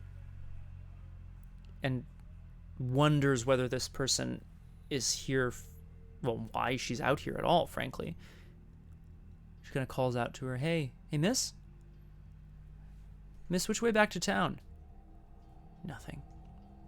As the Coven Initiate mutters louder now, drawing towards the lonely tree. Okay. Well, Crosshair, I think you'll be happy about this. We're gonna kick the shit out of this Coven Initiate, I think is what we're gonna do. Yeah, we absolutely are. I am going to... Oh, how do I investigate this location? Between 3 and 5 cards in hand.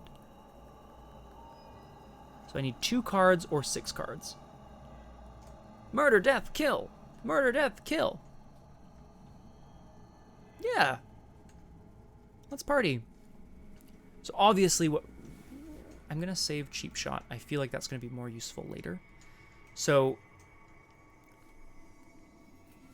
getting still no response from this woman. Who's going to try to juke her out and duck behind the lonely tree.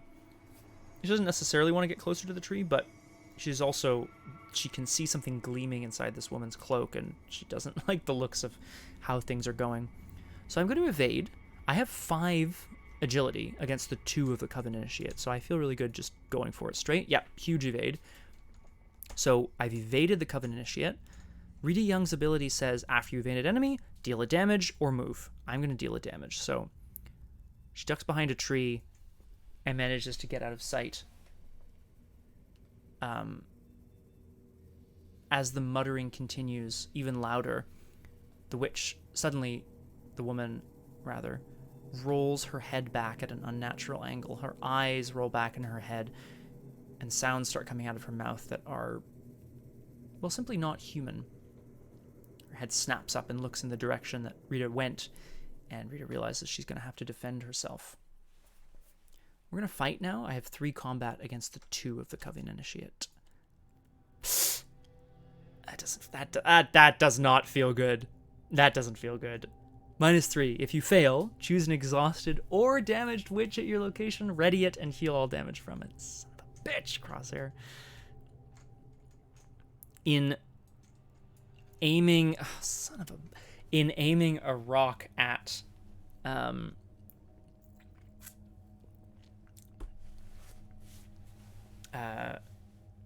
yeah. Oh, hang on. No, that was -3. No, it's too bad. Is it if this test fails? Okay. Hold on. Had a damage on it. I'm rewinding slightly because I have 3 combat. I pulled a -3 from the bag, which puts me 2 under the combat here. If you fail. However, I'm gonna play. I don't want to. No, this is much. It's much better to do this now, I think. I'm gonna play lucky. Fast. Play when you would fail a skill test, you get +2, which takes me back up to 2, which is enough to combat the Coven Initiate. Put a damage on it. I think in the future I'll close the windows. Hey, might be a little bit more sound as we continue here. Just trying to create a vibe. Neighbors. That's a good response. So Crosshair hadn't seen them for a while. Suddenly, the other few minutes ago, I saw going with a person out that way and then coming back. Yeah, hear it again now. Anywho, lucky. Now that's a card. Okay, let's talk through what's happening here. Rita picks up a heavy rock, hoping to launch it to distract this woman's crazed screaming at this point. It looks like it's going to pitch right by her. And then somehow at the very last second, it smashes into a nearby branch, which is so heavily knotted that it bounces off and strikes the woman in the back of the head, and she goes down. The Coven Initiate is dead. Ooh. Now we're sitting here, like, just like looking around, being like, I guess I need cards in hand before I can investigate here. So I could continue on, I suppose, but I'd rather get the clue here, right? So I'm going to draw a card. Last action. Yes, it's Pete. We're going to play Pete later. Rita's still looking at the tree for clues about what might be going on as she rushes over, and the woman's head is indeed split open. Rita would claim this as self-defense.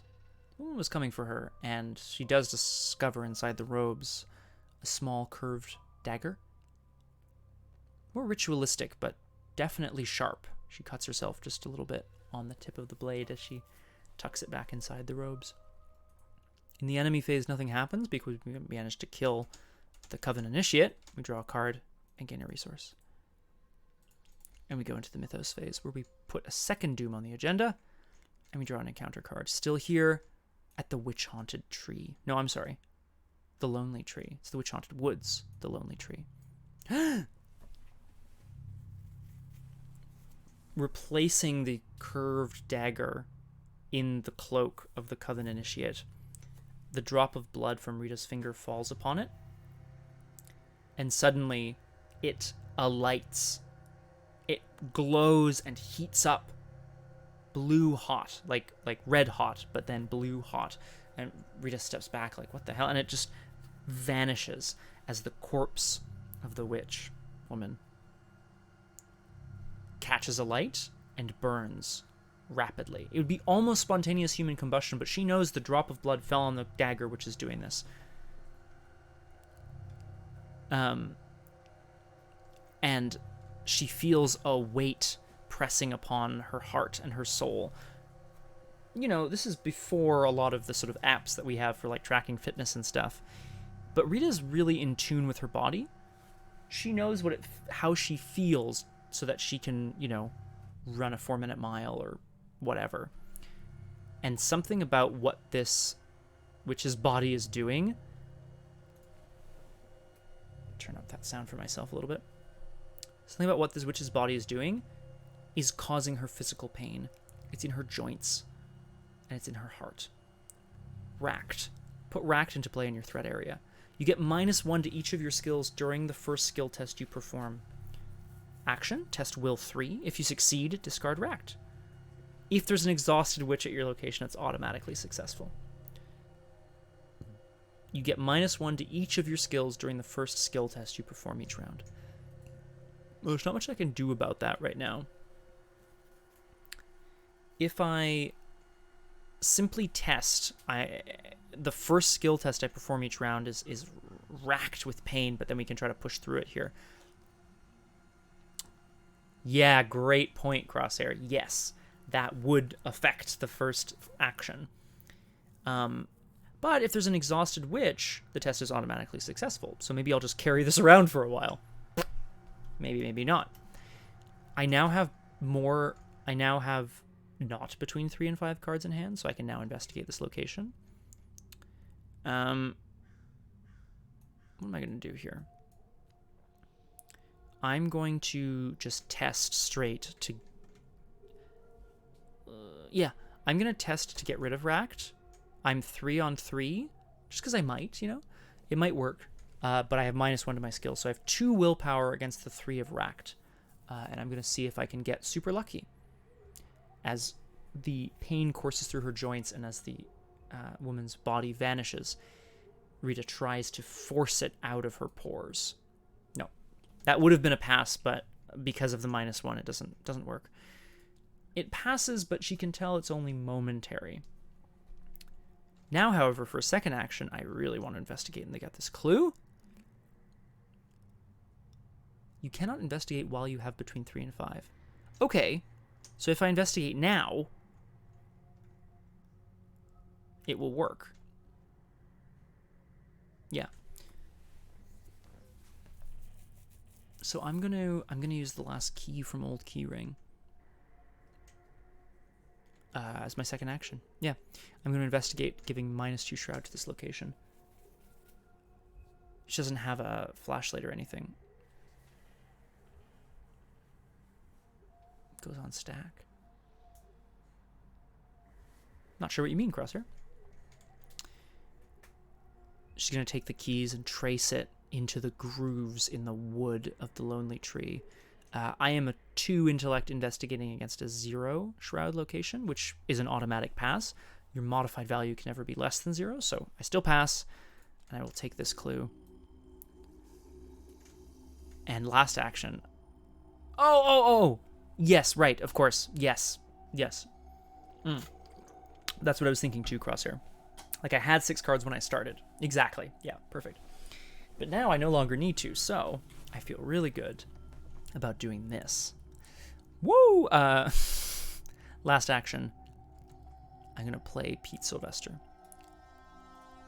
What's Pete Sylvester, you might be asking yourself. Oh, and I used the key ring, so I have to... I lose the key, and it discards. Tracing the outline of some of the faces and figures in the tree, Rita gets a flash, just a very brief flash, of more of these women standing in a circle. She feels drawn, and she could tell which direction she's being drawn in. She doesn't believe in any of this, like, occulty mumbo-jumbo nonsense. But she knows the way back to town. She's going to have to find people that she can talk to get back into town. And she needs to get the hell out of here. That's the first thing. The keys vanish in her hand as she looks around. But, lo and behold, who's coming jogging out of the trees? It's the track star of Miskatonic University, Peter Sylvester. Now, she, of course, Rita Young, is the track star of Miskatonic University.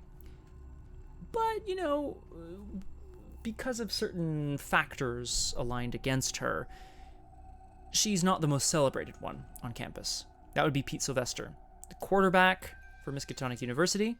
The broad-shouldered young man exudes the sort of confidence one only finds in youth. You get +1 agility. Amazing. And after your turn ends, heal a horror from Pete Sylvester. So you can, get him really scared and he'll, heals himself back up. Rita looks at Peter and Peter looks at Rita. They look at each other's mud-stained clothes and they start to talk. She tells him not of the tarot reading because she's pretty sure that was a dream, but she tells him of having gone out for a run and then suddenly woken up further in the woods than she thought she had gone. He tells a similar story. He was saying that he went out with a few guys and took off in the woods just to be alone for a few minutes. Got turned around and suddenly he was here. But he's sure glad to see you, Rita. They decide to pool their resources together, so to speak. 2 heads are better than 1 and all that. She asks if he has a flashlight. The young man shakes his head. I don't even have my wallet, he says.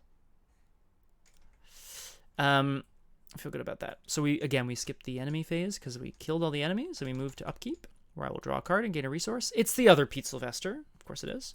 The other Peter Sylvester. They're twins.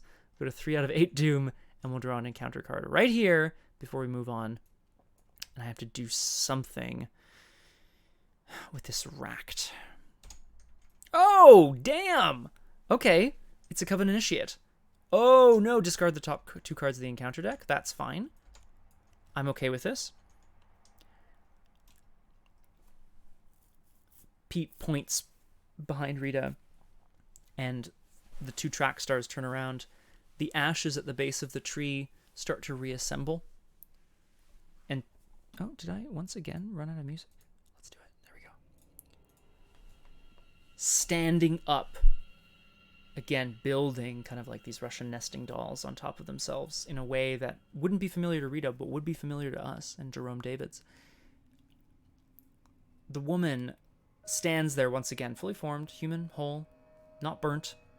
She seems to lack the dagger that had lit her corpse on fire only moments before. Yeah, it is, isn't it, Crosshair? It's about 45 minutes, too, which is actually like a pretty good... It is a good timer for me. I think that's about right. Something like that. Yeah, exactly. And what do I want to say? Yeah. The woman stands there once more, looking at the two of them, but through, her head still skewed at the odd angle.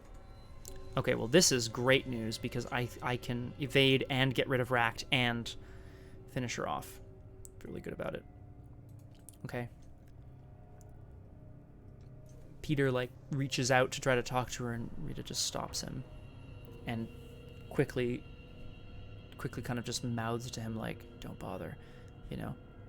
I watched her die. And he's like, what the hell? You know what I mean? Euphemisms! Where's Lamira when you need her? Am I right, Crosshair? You get -1 to each of your skill tests you perform. But I have +1 from Pete Sylvester, so the racking pain in her joints is canceled out by the fact that there's the two of them. They're going to rush at this woman and try to hold her back against the tree, see if they can get any information out of her. So I have once again 5 agility against the 2 agility of the Coven Initiate. +1, big success. We're going to exhaust the Coven Initiate, and again, I'm going to put a damage on her. Then, test Will 3. If you succeed, discard Racked. If there's an exhausted witch at your location, it's automatically successful. If it's automatically successful, you don't have to test, because it's automatically successful. So I'm just going to discard Racked. Holding on to the woman, there's again, that slight kind of burning sensation coursing through, not her skin, but her veins underneath. Well, this is, okay, you know what, I am going to look it up, Crosshair, but I'm pretty sure you don't have to test. Which would be, I mean, pretty fucking shitty if you had to test. If it was like, you automatically succeed, except if you pull this thing. If a skill test automatically succeeds, it does so during step ST6. Oh, damn. Hang on a second.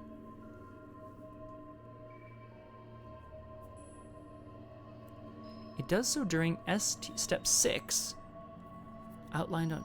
If a skill test automatically succeeds, the total difficulty is considered 0. Hang on, hold up.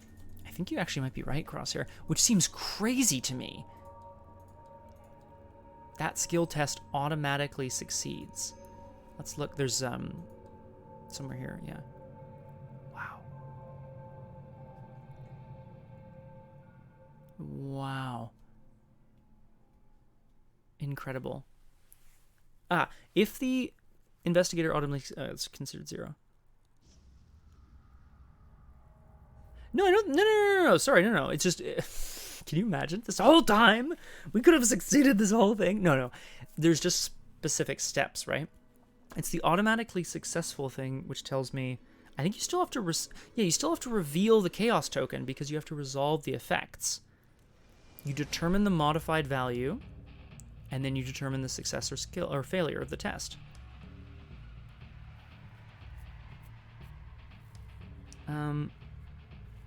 And failure always overrides success. So you're right, Crosshair, I have to test. Oh my god, that's so annoying. Oh no! Okay, it's fine. There is an exhausted witch at my location, so I'm going to take Racked back. Rita's going to hold on to the witch and just say to her, like, what did you do to me? Did you curse me? Test! Good. Automatically successful. Boom! Racked is discarded. We feel good about it. No, but, like, this is important. I want to be, like, I want to know this game well. Delicious. Last action, we either get the hell out of here or we finish off the Coven Initiate. I think we're just going to go. I don't think we need to fight her right now. So we're going to move to another witch-haunted woods, and we're going to get as far away as possible.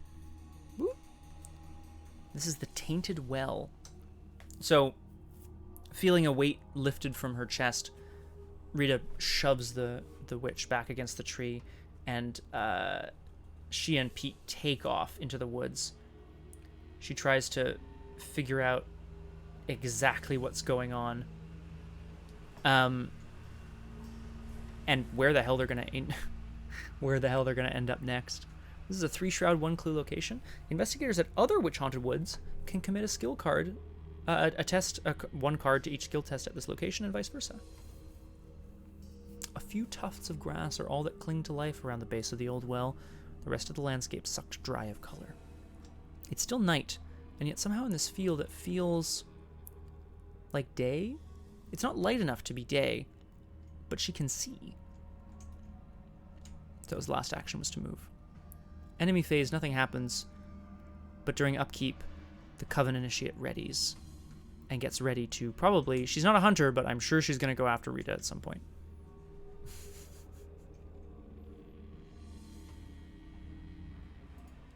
It's not a bad idea, actually, Crosshair. I'm going to call this TCU1. I'm going to do it. Just give me a quick sec here, Crosshair. Hey, Liz. What would you say if I told you there was a tainted well? Well, if just in general, if there was like a tainted well around, would you like, how would you respond to that? I think someone peed in my well. Thank you.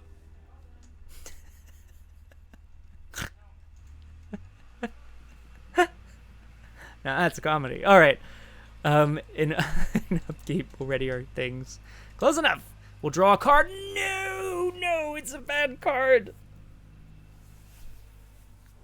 This is my random This is my random basic weakness that I randomly chose for this playthrough. We'll have a look at it, and I think it's making a lot of sense. Rita has tempted this Coven Initiate more than once. By burning her corpse, she was racked with pain. A curse, an ancient curse from this coven. When the witch reassembled herself somehow, she was able to force the... Thank you! Oh, very nice! Yeah. Oh, man. I get so ridiculous on these streams. She was able to force the curse back upon the witch. And in doing so, unbeknownst to her, she'd entered into a dark pact. This is a basic weakness. It's a 2-cost event. It says deal 2 damage to an investigator at your location. So in other words, you have to pay 2 resources and you have to shoot yourself in the foot. Or someone else. Forced. When the game ends, or if you're eliminated, if Dark Pact is still in your hand, remove it from the deck, search the collection for the price of failure, and add it to your deck. So if you choose to give in to the Dark Pact, you don't have to add the price of failure. But I don't know what the price of failure does. I mean, I don't know right now. Dark Pact is clearly on Rita's mind as we move into 4 out of 8 Doom and draw an encounter card here. Stab a friend or fail. Sounds legit. Rotting Remains, a classic, as she peers into a dried up well. There is actually water down below. She peers closer and closer, seeing if she can reach out and touch it. Floating up to the surface is a face. It's her own. Classic. Test Will 3. For each point you fail by, take a horror. Ugh, well, okay. I'm just going to take this on the chin. Elder Sign! Elder Sign is +2, and until the end of the round, ignore the limit on the above ability, which is great. So I can evade multiple times and get all the good shit out of it. So Rita pushes herself slowly away from the well, steps back, takes Pete Sylvester by the arm, and just tells him, "We're not going in there." And they turn away from the well. Nice. Bye. Okay, this has been real good so far. I gotta say. Okay, we gotta investigate, and we gotta clear this. We gotta clear this place out here. I have 2 intellect. I'm gonna toss in 2 icons and a 3rd icon to go up to 5 to 3. Do I have any more intellect icons? No. It's gonna have to do. Okie dokie, Crosshair. I'm just gonna grab this clue for you real quick. 5 intellect. We're gonna investigate this location and try to grab this clue. Nice. -1. Perfect. Done. So I'll take the clue. Resourceful re-adds a card to my hand, which I am going to take Old Keyring. Yeah. And then we're going to replay Old Keyring before we move on. Yeah, feels good. This well has nothing to offer them other than the vision of a horrible face in the water. But stepping backwards, something crunches underfoot. Rita looks down.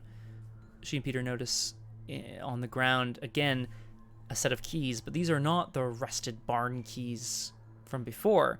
This is a much cleaner set, gleaming, almost polished. These must be very new or very important. Rita looks around. There's no one there. They don't belong to Pete. She picks them up, hoping that they're going to be of use to her. And we're going to move on and grab another clue. Before I advance the act, yeah, it's almost time. Let's go over here.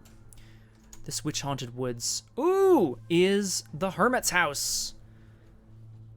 Ooh, back away from the well. It gets dark again. After any number of clues are discovered from this location, each investigator must discard an equal number of cards at random from his or her hand. Though this trail was abandoned many years ago, a light still shines in the attic of one of the decrepit houses nearby. Ugh, a light still shines in the attic? Who's up there? This is a 4-shroud 2-clue location, which I cannot believe. Very exciting. But that's it for us. So it's time to upkeep. We're going to draw a card and gain a resource. It's track shoes.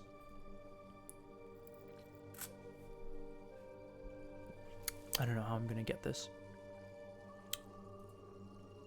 I don't know how I'm going to get both clues here.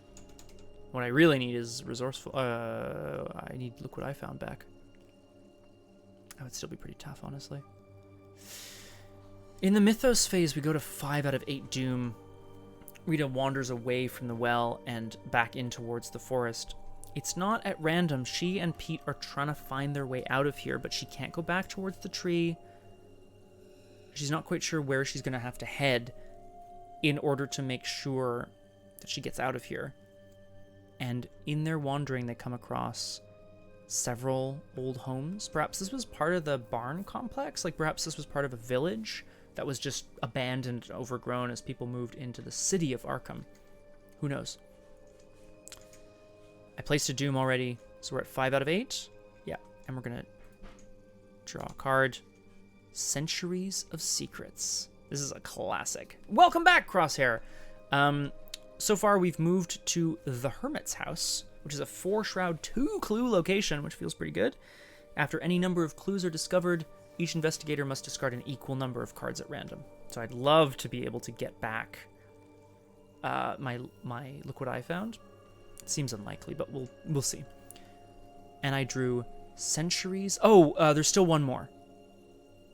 Still one more. And I might try my luck there. Honestly, I think I'll probably have better luck there. Centuries of Secrets. Test Will 5. For each point you fail by, discard the top card of the encounter deck. If a Curse Treachery is discarded, deal a direct damage to yourself and each of your allies, which would fully just kill Pete Sylvester. Ooh. Well, Scotty no likey, that's for sure. Is this an unexpected courage target?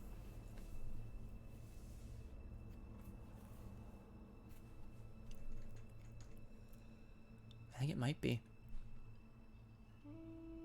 Yeah. I'm gonna... out here in the woods, the silence is absolutely oppressive. There's a light on in the attic, and wandering around, Rita wonders again to herself, out loud this time though, so Pete can maybe, make a bit of conversation. Pete? Yes, they can, Devrin, which is pretty sweet, I have to say. However, and I hate to be a nitpicker, because I was hoping that was the case, but I'm going to read this again. Each investigator must discard an equal number of cards. Oh, at random! Oh my god. Sorry, Devrin, I actually missed that on my first read-through. I thought it was like you have to choose. Anyway, you're absolutely right. So, we love to see it. So I'm actually going to pitch the other Pete as well. No, I'm not, in case he dies. case he dies. Yeah, you know, you absolutely can, which feels pretty good.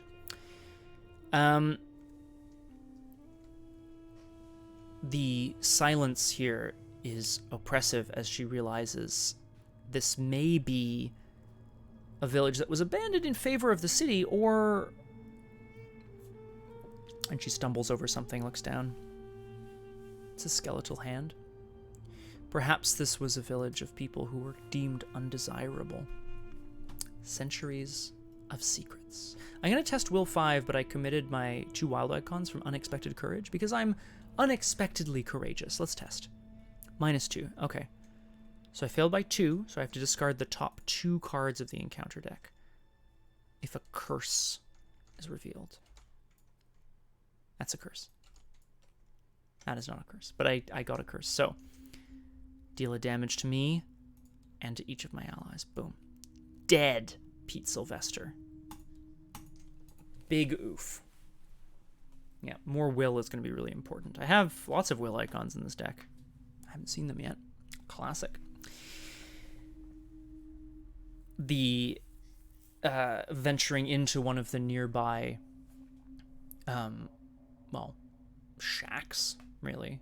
Again, they're looking not for people necessarily, but for anything that might help them. A map would be crazy out here, but signage on posts, rations, light, tinder. Venturing in, there's a sudden loud cracking sound, and Rita manages to leap out of the way as a board falls from the ceiling above, strikes Peter Sylvester, and he goes down hard. His leg is pretty messed up. He's going to be okay, but he'll need a bit of time to recover. He sits there and he's like, just, you know, I'll catch up with you as soon as I can. Whoops, we go back to the investigation phase here. I am just going to straight try to take these clues with my keyring. I still have a bit of time, so I feel okay about it. I don't really have a way of boosting my stats, so I may as well. Rita's going to use the fancy keys on this new keyring. It's impossible that they're for this village. But she's going to try them anyway. She's going to keep poking her head and looking up at the boards above her before doing anything else. I'm going to test with the old keyring. I am 2 against the 2. Skull, which is -1, so I fail by 1. Discard the top card of the encounter deck. You'll love to see it. So I failed. I don't lose a key. We'll test again. That's what I'm talking about here. I'll lose a key. Bingo. Inside the second house, again, she finds not tinder, but she finds evidence of what might have happened here.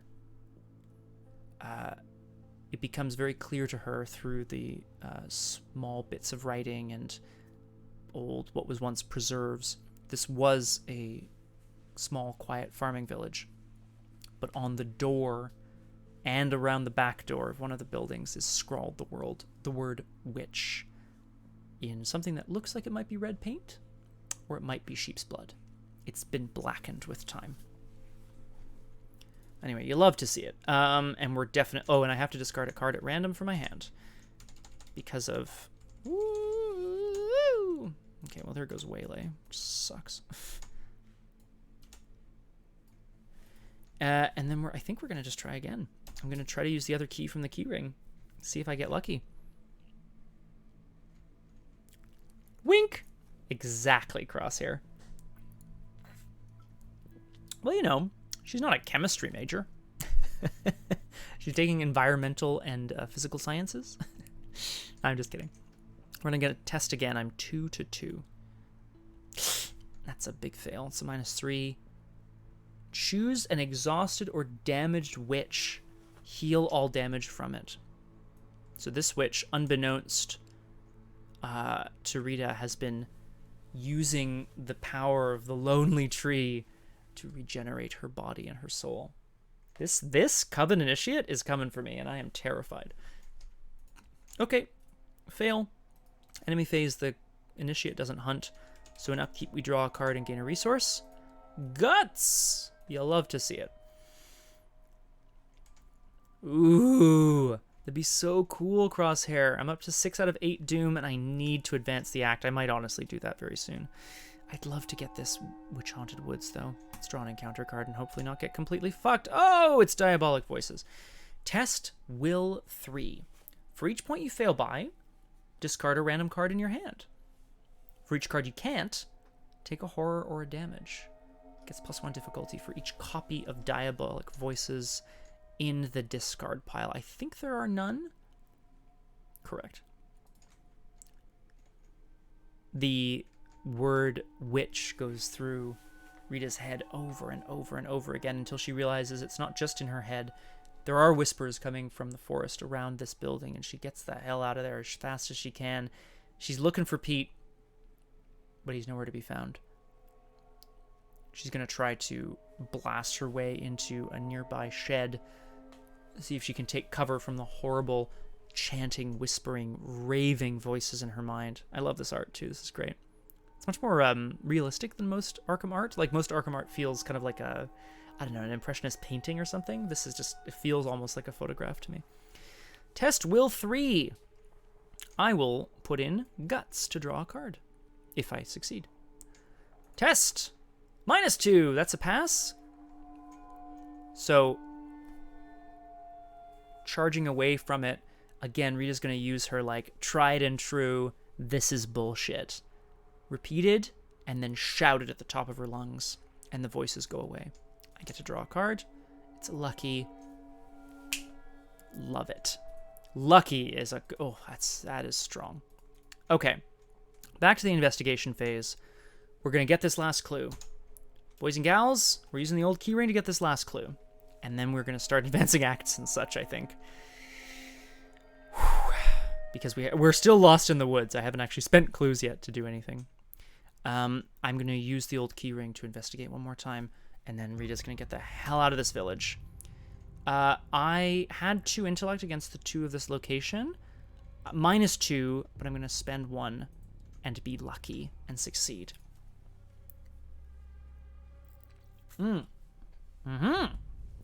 Exactly, Crosshair. You never know what you might find, am I right? A lucky break, Rita thinks to herself, as buried in the back of one of the sheds she finds a shovel. It's not new, but it definitely has earth on it. And not... The earth is still damp. It's been there for a few days, max. Someone's been using these woods. And someone's been burying something out here. She grabs a hold of the shovel. Decides to keep it with her, just in case. I discovered a clue at this location, so I have to discard a random card from my hand. An equal number of cards at random. Well, 1 anyway. Come on, Dark Pact. Woo! Yes! You love to see it. Woo! So, we discarded Dark Pact at random from the hand. Thank you, Devrin. You're absolutely correct. I know that is something you can do, and I missed the at random clause the first time. A weight lifted from her shoulders because of the firm, wooden-handled shovel in her hand. Rita, again, can't find Pete, assumes that he must have gone off on his own, shouts after him, and starts down the path. I'm going to move to the last Witch Haunted Woods location. It's a 1-shroud, 2-clue location, damn it. When the last clue is discovered, spawn the topmost enemy in the encounter discard pile at this location. Victory 1.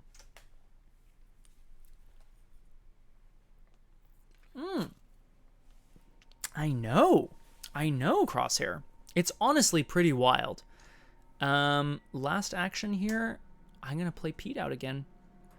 I'd love the soak.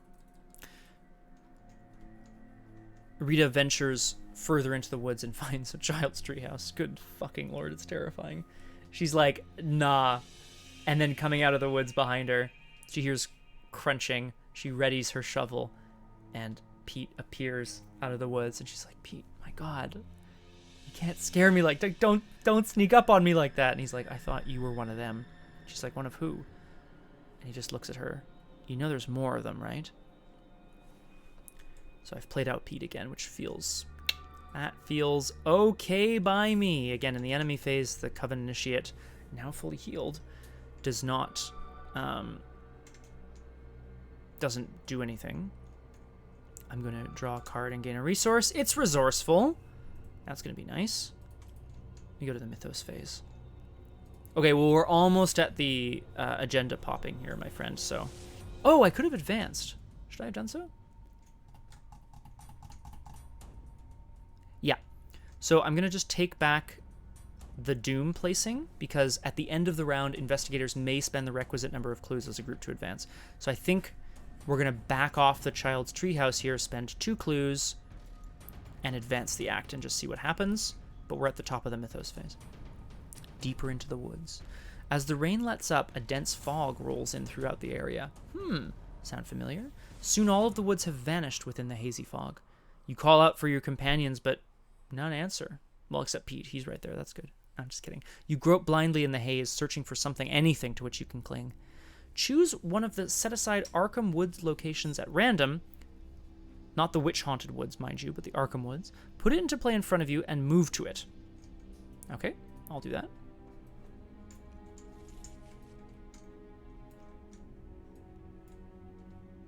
And then I'll put those back. Each investigator spawns a set-aside goat spawn at the location. Yikes.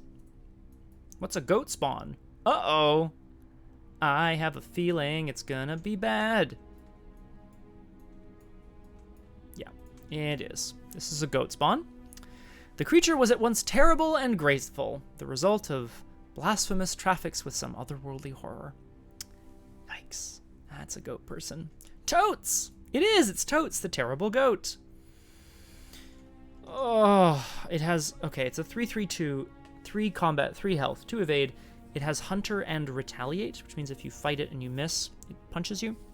When Goat Spawn is defeated, each investigator takes a horror.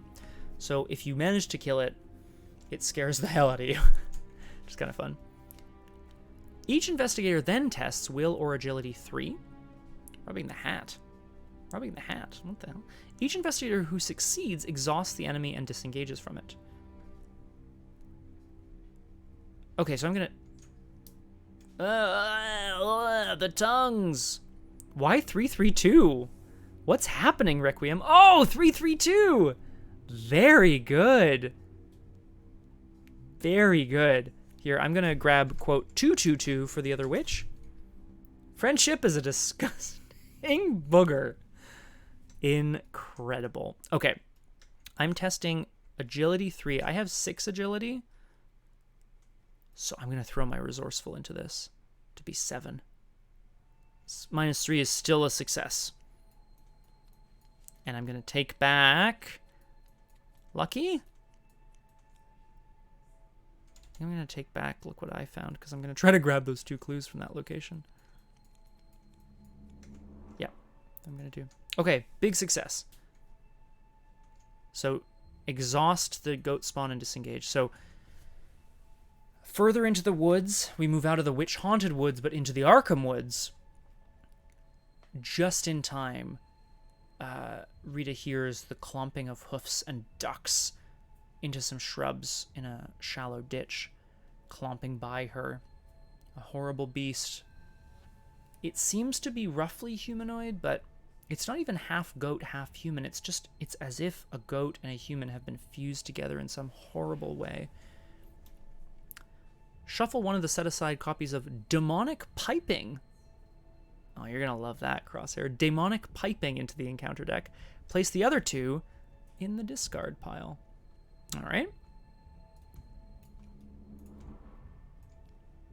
Demonic Piping goes in. The other 2 go in the discard pile. And we're not going to look at that guy. We don't shuffle the discard pile in, no. Act 2A, Witch Hauntings. Whatever arcane rites are being practiced in these woods, they are attracting the attention of all manner of vile beasts, the likes of which you have never seen. Is this what the soothsayer was trying to warn you about? To which then Rita goes, bullshit. Locations in front of you are connected to one another. You can't enter locations in front of other investigators. If a single investigator spends the requisite number of clues, advance. So I can spend 1 clue in advance right away. It's a Mythos phase. Right now, we'll look at the woods here. This is the old house. Investigator using will instead of intellect.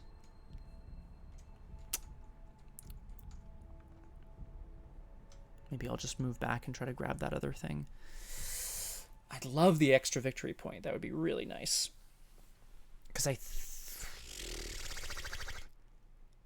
don't think we're doing great. Anyway, I definitely don't have a window here, so... It was the end of the round, so the dark goat spawn is there. I've managed to make it to the confines of this old house in the woods, but I wonder if Rita's just going to get the hell away. We move into the Mythos phase now for sure. We place a Doom on the agenda. We draw our encounter card. Rotting Remains. Absolute classic. There's nothing I can do about that. The smell at this old house is sickening. It's almost sweet, like a sherry that Rita had once before she swore off alcohol. Let's test. I have to test willpower 3. For each point you fail by, take a horror. 2. I'm going to take a horror. I'm going to put 1 on Pete. Because when my turn ends, I can heal a horror from Pete.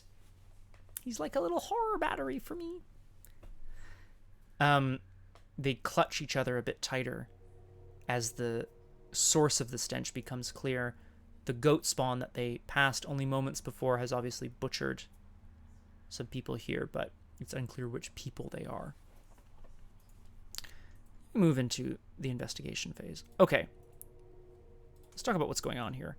I have the ability to potentially get 2 clues from the Witch-Haunted Woods, which honestly, maybe I should try to do.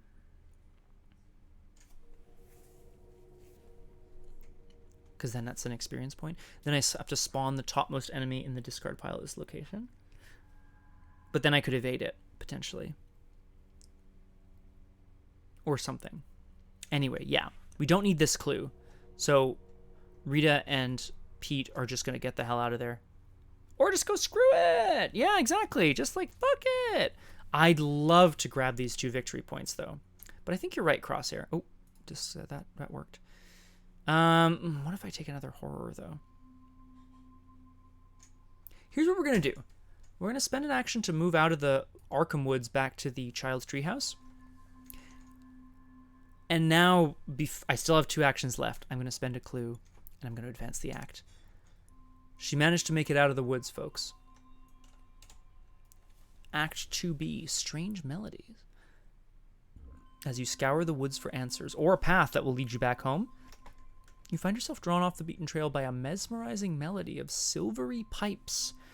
Deeper into the damp, hazy woodland you delve, searching for the source of the music. You come upon a foggy clearing at the center of which lies a half-rotted tree stump. An old but delicately carved wooden flute lies atop the stump. Requiem, can I just say, I know I'm mid-thing and I'm going to break the immersion here for a moment. Can I just say I'm really happy for you, and I hope you find something really exciting for you and your partner. You said the missus, I think you said earlier. I just hope you find a really nice house. I hope that goes well for you. Anyway, there's a wooden flute on a stump, silently beseeching you to approach. The moment you touch the instrument, the piping melody that lured you here is cut short, and the dense fog around you disperses with a sudden breeze. So now I can enter locations in front of other investigators. There are none, so it doesn't really do anything for me.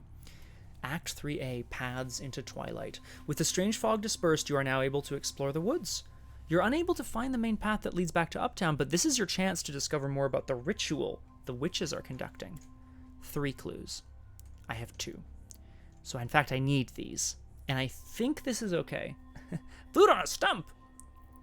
Mm-hmm. No, Crosshair. That's a satyr. Seriously, it's a goat-human hybrid. That's a satyr. Oh my god, sorry, I only just figured that out. The goat spawn and the piping kind of go together here. Oh, wild.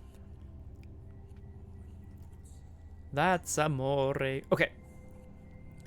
So I'm going to try to investigate here. That's terrifying. I'm going to try to investigate here with Pete and see if I can grab... Whoa! See if I can grab these clues in one fell swoop. Rita's going to start poking around the child's treehouse. She doesn't necessarily want to go up there, but she's going to look. There's like a tire swing. She wants to see if the treehouse is inhabited before venturing up there. She... Well, Requiem, you might find out shortly. Let's investigate. Ooh, okay, that's not so good. Okay. So 2 minus 3 is -1. Ooh, okay. It also says, if you fail, which I do, choose an exhausted or damaged witch at your location or connecting, ready it, and heal all damage. Well, that's already been done, so there you go. But I have a card that says, play after you fail a skill test by 2 or less. It was 2 or less. Discover 2 clues at your location. Look what I found. I love the art on this as well. It's literally some dude's driving his little jalopy, managed to smash into a tree, split it in half, and discovered a Cthulhu statue. Just ridiculous. I have to pay 2 resources, but we discovered 2 clues at this location. Not wanting to venture up into the treehouse, Rita's like searching around the base of the tree and manages to find a little knot in it. If you've ever seen The Princess Bride, you know exactly what I'm talking about. She presses into the knot and suddenly, almost exactly crosshair. Sorry. There's 2 major sort of archetypes for survivors, neither of which I think I'm really going to play into. One of them is fail forward. Some survivors literally say, like some survivors are all about, take all these cards that say, if you fail, get a thing. You know, if you fail, draw a card. If you fail, gain 2 clues. If you fail, get resources, whatever, all that. And then some survivors say, like, discard a card in order to do a thing, which feels good too. It's like you're getting rid of everything you have. You have to be okay with trying and failing, because if you succeed, that's fine. Anyway, lots of cool shit. Rita doesn't quite play that way, but I love this card nonetheless, and especially now, 2 clues for the price of 1 feels good. However, when the last clue is discovered, spawn the topmost enemy in the discard pile at this location. I'm just putting them backwards here. Yep, and it's a biggin, because of course it is. Why wouldn't it be? Stupid. This is the Priestess of the Coven. Oh, boy. Striding for... They just keep walking. They just keep walking. It's true. I'm sure that's a song, but I don't understand the reference. I'm so sorry. All right, we're almost there. Rita's doing amazingly, and I'm so happy. What? Oh boy. Whoop! I like the whoop on that. Cheeks. Retaliate. Priestess of the Coven gets +1 fight and +1 evade for each witch in the discard pile to a maximum of 3/3. Come on, none. Now there's 1. That's it, though. Yeah, the rest of these are treacheries. Okay, so she's actually a 3/3/3. Forced. When the encounter deck runs out of cards, she readies and attacks. Okay. Striding forth. Oh, right. Sorry. Of course. Oh my god. What's happened on this stream before I got here?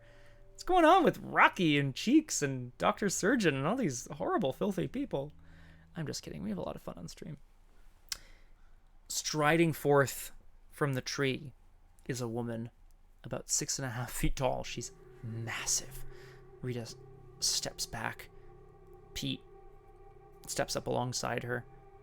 They kind of look upwards. There is energy pulsating off of this woman. She bares her teeth. She says, "You've been meddling far too much." And she points directly at them. Now we're going to try to evade. She has 3 evade and I have 6. No, actually, I'm sorry. I'm going to... I don't have any resources. Yeah, I'm going to evade. Oh shit, really? Wait a second, Crosshair. I mean, so, first of all, she does have a big hat and big heels, but she's still, like... I imagine without the hat and heels, Lady Dimitrescu is probably still 7 feet tall. Or like 6'8" or whatever. How tall is Elsa?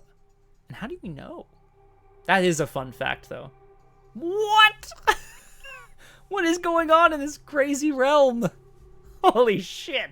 Oh, yeah, no, Lady Dimitrescu is like 9'6", right? God, I want to play that game. Oh, I'm so jazzed. Okay, not now, Scott. Fight the witches. Okay, I have 6 agility against the 3 of the priestess. We're going to test this. -3, still good enough. We're going to evade the witch, and we can either move or deal a damage. She's not a hunter. When the encounter deck runs out of the cards. Yeah, we're going to move. I'm going to move back to the Witch-Haunted Woods Tainted Well. Whew, managed to get out of there. Sorry, yes, because Rita's ability says after you evade an enemy, deal a damage or move. So, we managed to get the hell out of there. I have 0 resources. I have nothing going on, but we've managed to clear all the locations other than this old house. This old house, it does nothing for me. Get the hell out of there right now. There's witches everywhere, and goat spawn. In the enemy phase, nothing happens, but in the upkeep phase, both the Priestess of the Coven and the goat spawn ready.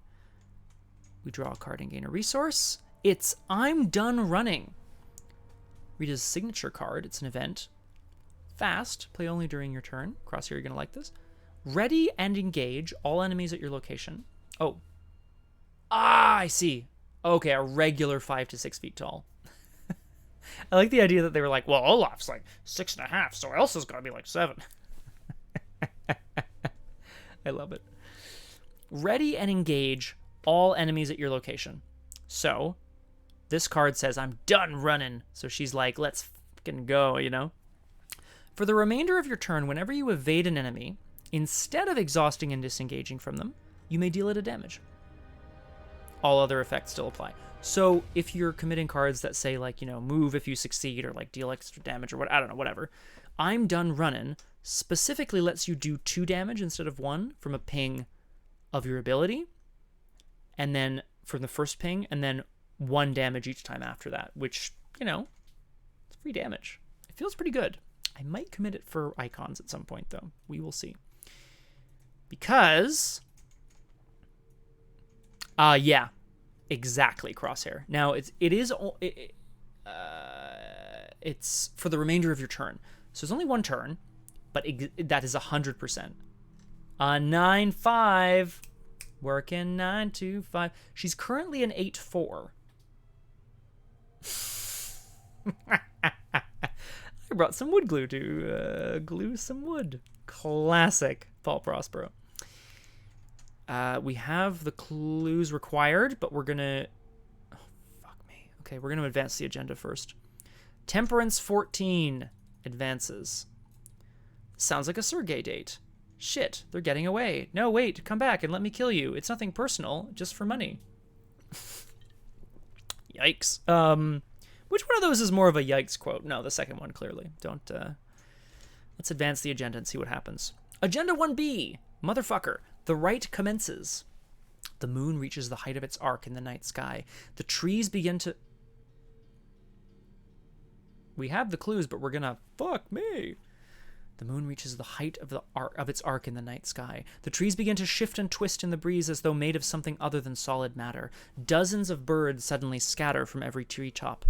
In the distance, you can hear a faint melody, the pitch bending in the wind. A cloaked figure emerges from the darkness beyond the brush, a vortex of magical energy coalescing at her feet. Are you the ones who have been meddling with our works? She wonders aloud, gazing at you suspiciously from underneath her thick hood. It is no matter. You are not welcome here, she threatens. Begone, or face the consequences. Gulp! Discard all but the last 5 cards from the encounter deck. With pleasure. Probably not with pleasure, honestly. Okay. Whoops. The investigator with the most cards in their play area draws the topmost witch. Well, that's me. Okay. So, surprise, surprise, another Coven Initiate appears. This is clearly a different woman. Oh, discard the top 2 cards of the encounter deck. Ew, it's getting pretty thin. And now we're engaged with an enemy. Agenda 2A, the Night Howls. Wait, is that it? Yeah. As midnight draws nearer, the forest begins to take on another form. A canopy of darkness overtakes the stars. The wind picks up its intensity, its whistling echoing through the trees. A dangerous power gathers deep within the woods, drawing only the foul and the foolish. Forced, at the end of the round, place a doom on this agenda for each witch at the witch's circle. Well, I don't know where the witch's circle is, so that's fine, I guess. We still have to draw an encounter card, which does not feel very good right now, but we'll be spending our clues to advance the act shortly. Drawing an encounter card. Oh, awesome. It's Evil Past. The witch who strode out of this. Sergey is such a mouthful. Oh my. That's 2 Cheeks quotes in one stream. I feel very #blessed. The witch has reached out and... Oh, I should have healed Pete? Yeah, where? This is the Mythos Phase. Yeah, I should have healed Pete. Pete heals horror from himself at the end of my turn. She manages to reach out into Rita's mind. And suddenly flashing through Rita's mind are images of someone that she just instinctively knows as her ancestor. A woman, strong, proud. Oh, good. A strong, proud woman, nose high in the air, but tied to a stake. Put Evil Past into play in your threat area. When the encounter deck runs out of cards, take 2 horror and test will 3. If you succeed, discard it. Take 2 horror when the encounter deck runs out of cards. Well, that's a whole friggin' thing, man. Okay. We go to the investigation phase. I'm going to spend my 3 clues right away, because I think I'm allowed to. Yep. Because then we're going to see what the hell is going on. Whoa! It's a location. Oh, it's a location that's all weird. Woo! The Witch's Circle is a 3-shroud, 3-clue location with a victory 2, so we love it. Put it into play in the center, in front of none of the investigators. The lead investigator spawns to set aside Annette Mason. After the enemy phase begins, move each ready, unengaged witch once towards the Witch's Circle.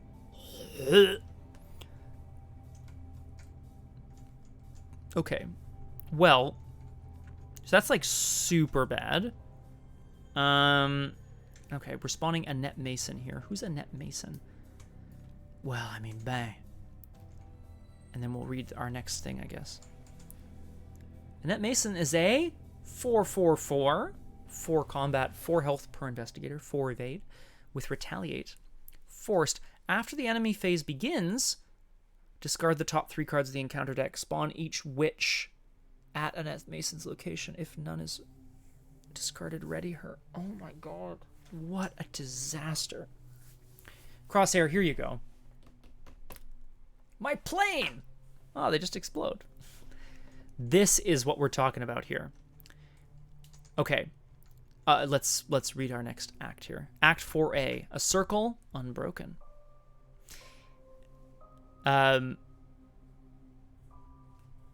Yeah. What's this campaign called? The Circle Undone, right? You come across a clearing where a ritual circle has been constructed. Several hooded figures stand around it in a trance, unaware of your presence. Overlooking the ritual is a powerfully built woman who brandishes a long, wavy dagger as she sees you approach. Leave this place at once, she commands. If Annette Mason is defeated, advance. If there are no clues on the Witch's Circle, advance. Now, there's no way I'm going to be able to get in there and do a bunch of damage all at once. However, I do feel like I could potentially get in there, do some sweet moves, and then a bunch of friggin' witches are going to get in close to us.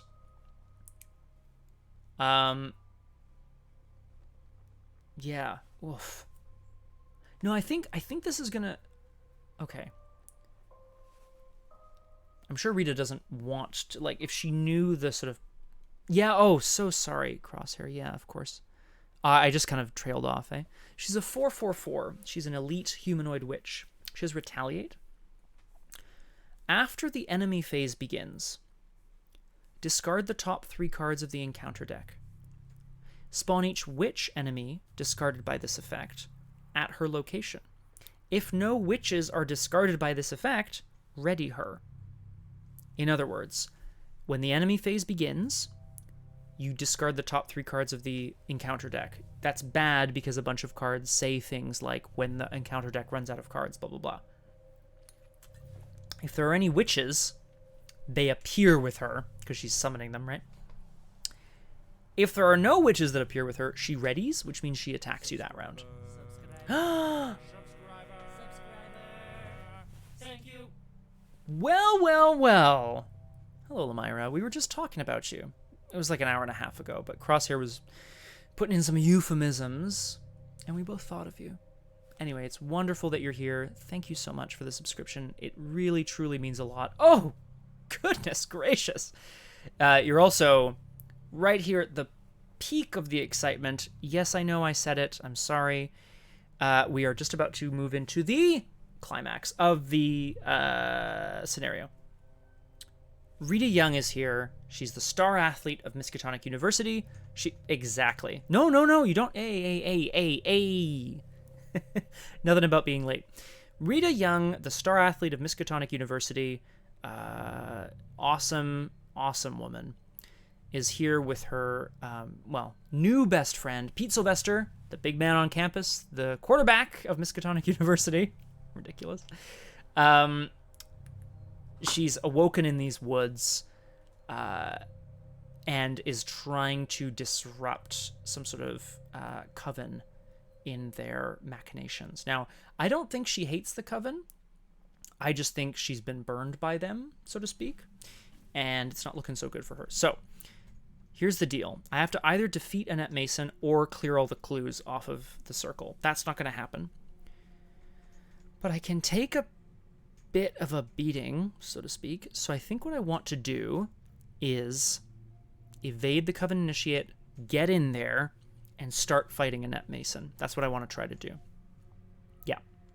That's what I want to try to do. And then I'll have damn right! And then I'm done running, so she'll be ready to fight next turn. That's the game plan. Okay. Rita sees the woman in front of her that had reached out and given her the information about her ancestor. Perhaps one of the Salem witches? Perhaps one of the Arkham witches? Unclear. Stunseed?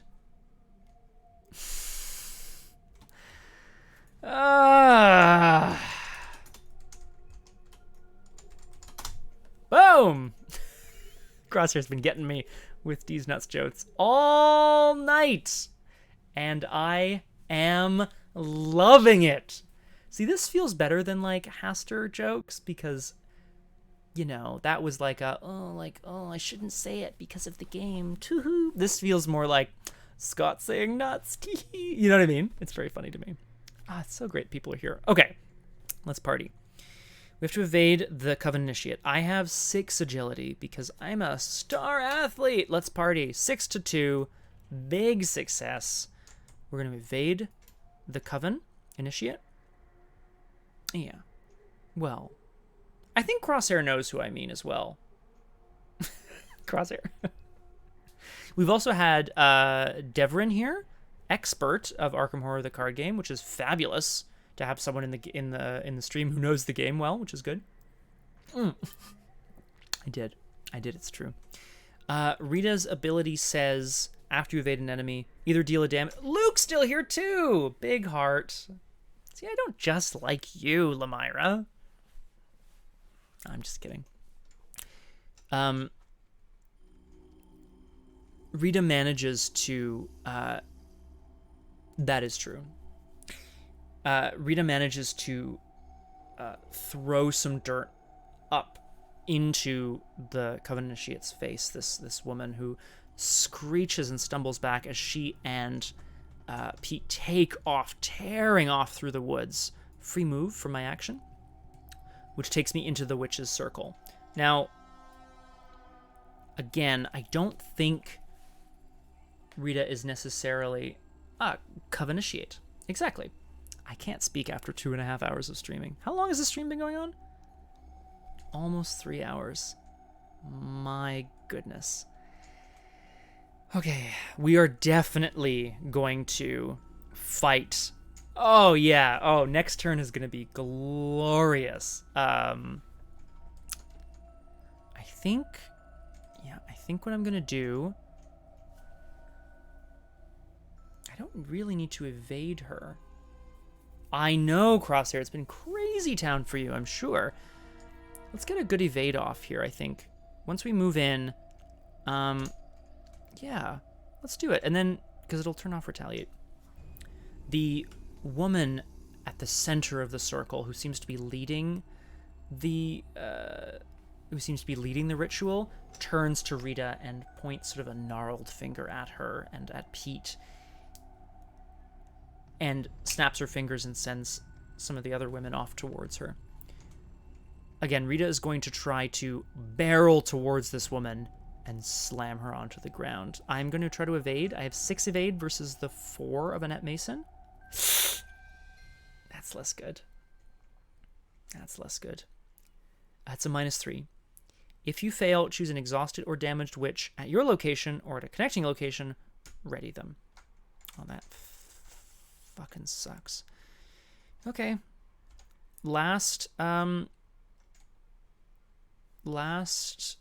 I guess I'll try to evade again. It doesn't really do anything for me, but I could try to fight too, but she has retaliate, and I don't need that to go off. No, yeah, yes I do. Still here, building a big house in The Sims. Hey, Luke, that's fun. I like the banter happening in chat. Keep bantering. I'll handle the rest of this while I move into the 4th playthrough of my playlist. I'll find more music next time. But if anyone's interested in Epidemic Sound, let me know, because I have a code for Epidemic. It's a good time. Hi, Zen! We're just finishing up, I promise, because then it's dinner time. Hey! Do you mean from scratch, John Barrel? That sounds delicious. Delicious. Okie dokie. Oh god, I don't want to... No, I don't want to take horror. I want to evade. So again, I'm 6-4. Let's go. Oh my god! Disaster City. Okay, it's fine. Okay, this is the worst part. Now, in the enemy phase, discard the top 3 cards of the encounter deck. Right, I mean, that makes sense, John. Yeah, I mean, a tortilla press feels like something that would be hard to justify. Do you know what I mean? Like, how many times are you really eating tortillas? Anyway, that sounds delish. I hope they were good. Did you have them with taco things or just dips? I don't know. Talk me through it. Luke is making an LGBT-friendly house. 2 LGBT couples with room, trying to adopt kids. Incredible. Oh. Hey, John. Can you flatten the tortillas? Sure thing, babe. I mean, gimme a man after midnight. Am I right? Okay. After the enemy phase begins, at the end of the round. Okay, so we'll do Annette Mason first, if you know what I mean. Discard the top 3 cards of the encounter. This is going to be really bad. Discard. I know, John, I'm sorry. Wait, that was your problem with the situation? Okay, I've run out of cards in the encounter deck. What happens? Something happens. Readies, that's fine. That's fine. Mm-hmm. Take 2 horror and test will 3. Ooh, this is gonna be bad. Okay. I will. And test will 3. I have 3. I don't think I can do much about it, so let's do it. No, big fail. Doesn't matter. Evil past stays in play. Because I do have an evil past. I don't think Rita knew that her ancestors may have been part of this whole coven situation 100 years ago. Okay. So, ready her. She's readied. Then, when the enemy phase begins, move each ready unengaged witch once towards the circle. Woo! I have witches aplenty. I mean, this is horrible. Okay. Oh yeah, and then the goat spawn moves in as well. That's fine. So just so we're clear, I have currently Annette Mason, the Priestess of the Coven, and 2 Coven Initiates all here.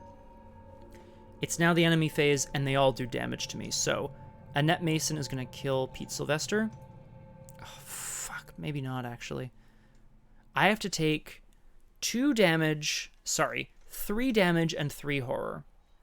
I can't afford to or I'll die. So I'm going to kill Pete Sylvester for damage and a horror. Yep. Yep. And then I'm going to take 2 damage and 2 horror. I mean, that is just terrible. I feel really bad about it. And then in the upkeep phase, I draw a card and gain a resource. We must. Myra, John Barrel is an immensely practical man. May I call you a man? Is that fine? Rather than a babe, obviously. Okay. Mythos, this is bad news. Place 1 doom on this agenda for each witch at the witch's circle. Well, Crosshair, how many witches here? 1, 2, 3, 4. Woo! At the end of the round. So I placed 4. Oh my god. Okay, I have to kill. We reshuffle the encounter deck. 1 more can't hurt.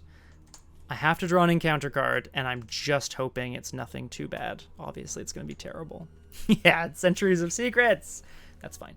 Will 5. If you fail, discard the top card. If a curse is discarded, that's fine. I'm just going to take this. Seeing Dynamite would be amazing here. Blow myself up, 3 damage, take out all of them. Bosh. Oh, Stardust like Ziggy. I miss Sergey. Okay, let's do this, guys. This is the last round because I am absolutely dead next round if I don't do this.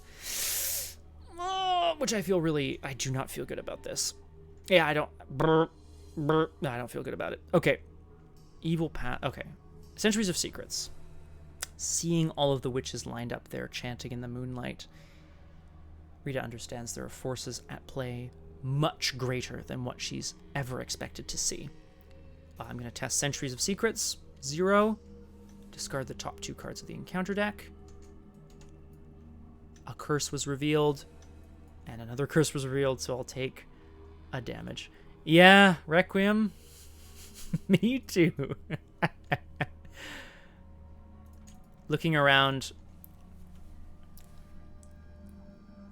Pete Sylvester has been grabbed by a couple of the witches. And they stand there. They're all staring her down, but they continue to mouth their meaningless to her words at the moon. Rita thinks to herself, that's it. I can't run from this. I don't know what these women want. I don't know why they're here. But I am done running. Fast. Play only during your turn. Ready and engage all enemies at your location. Done. For the remainder of your turn, whenever you evade one, instead of exhausting and disengaging from it, you may deal it a damage. Let us fucking party. We're gonna try to take out Annette Mason.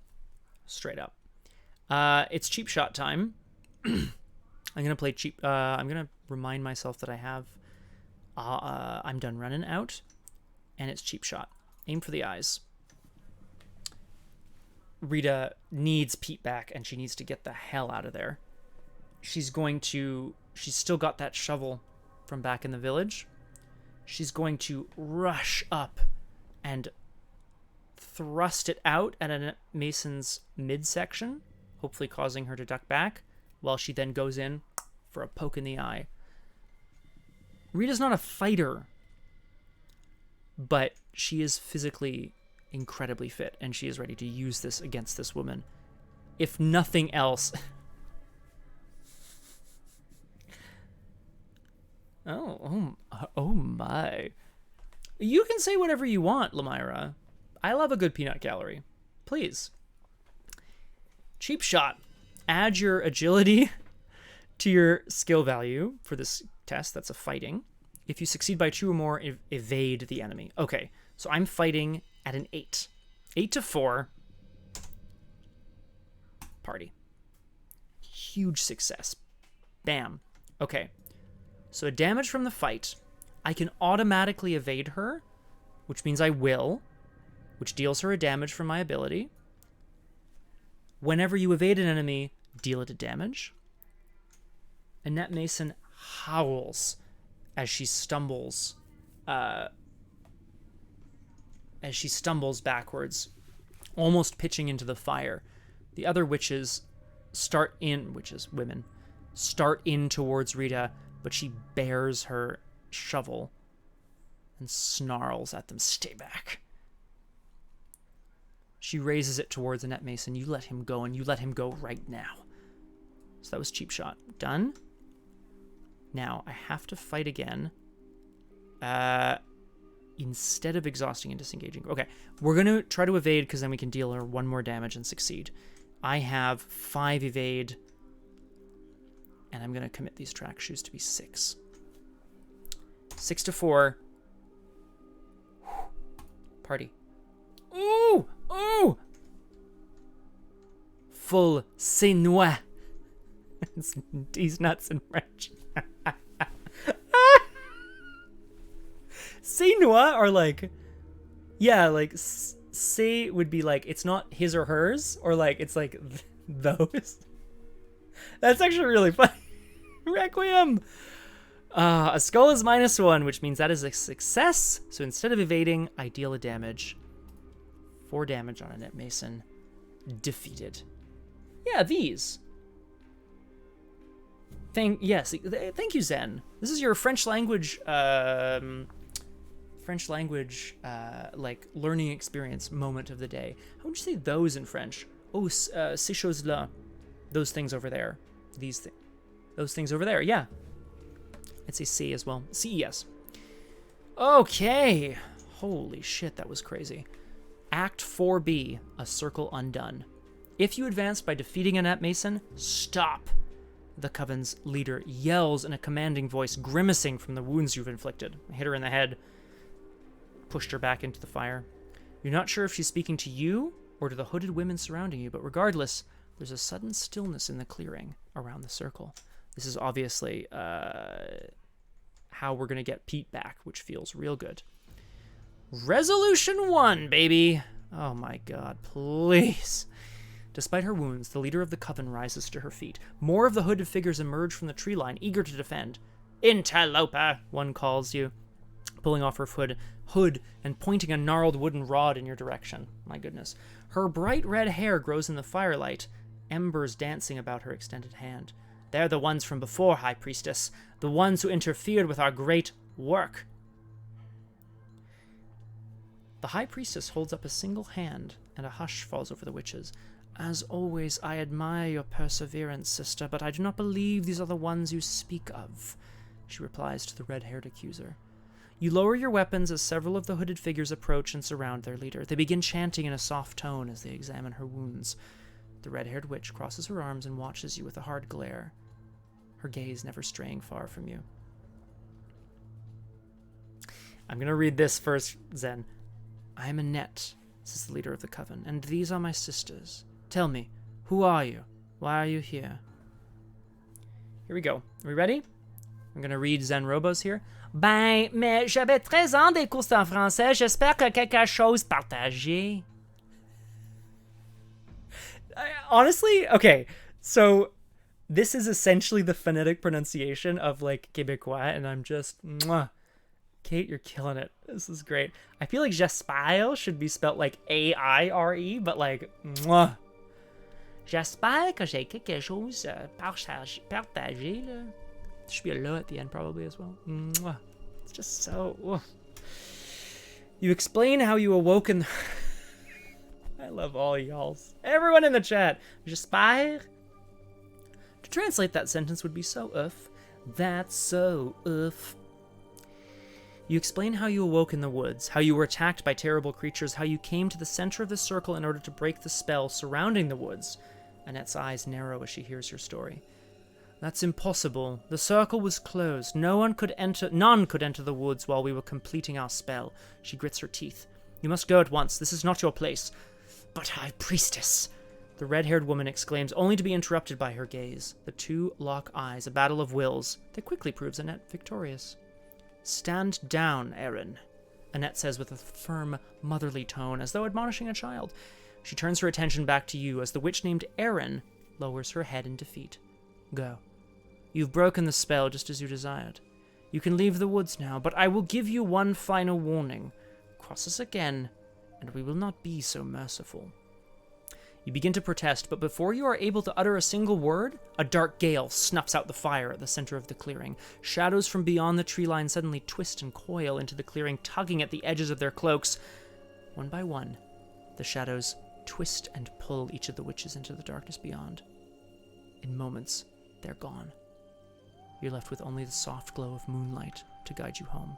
But now somehow we can get home, which is great for Rita. The witch's spell was broken. Record mesmerizing flute and ritual components as mementos discovered.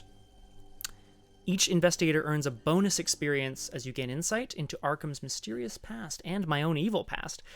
Each investigator earns Victory X. So, I'm going to write these down really quick while we're still here in the old chatteroo.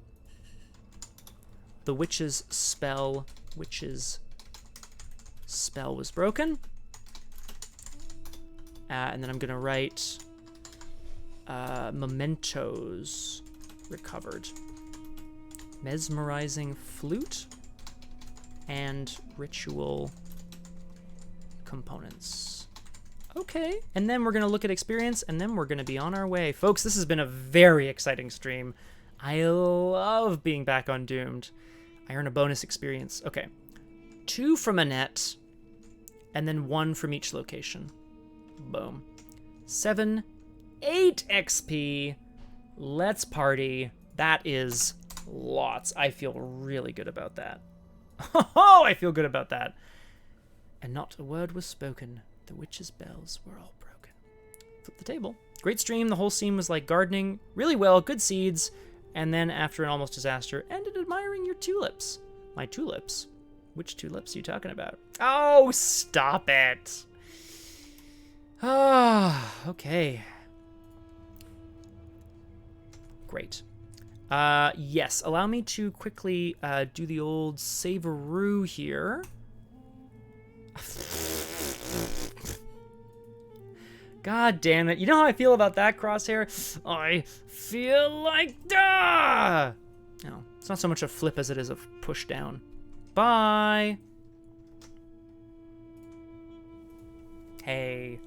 Thank you, everyone, so much for joining me today on Doomed. Next week, if we're here, which we might not be, so either next week or the week after, we're going to see... You know what, Lamyra? Not everything has to be a climax. Okay, some things can be an anti-climax. Okay, some things. Zen, I am loving this song. This is great. Anyway, either in a week or in 2 weeks, we're going to see Scenario 2 at Death's Doorstep. I have 8 experience. Rita killed it with Pete Sylvester. I'm feeling great about everything. Folks, thank you so much. Tomorrow at 6 p.m., 1800 Eastern, we're going to be doing episode 2 of season 2 of Exalt Witch Academy, now in Essence. And I'm so happy to have, I'm so happy to have you all here tonight and tomorrow night as well. Through the week, stay tuned to Discord. I usually stream on Tuesday nights as well. I'll probably do another continue the Outer Worlds. It's going to be fabulous. Folks, I really appreciate it. Take care of each other. Be well. And I guess, if in doubt, slam the circle. What? If in doubt, it's probably witches. If in doubt, consider your own evil past. See you later.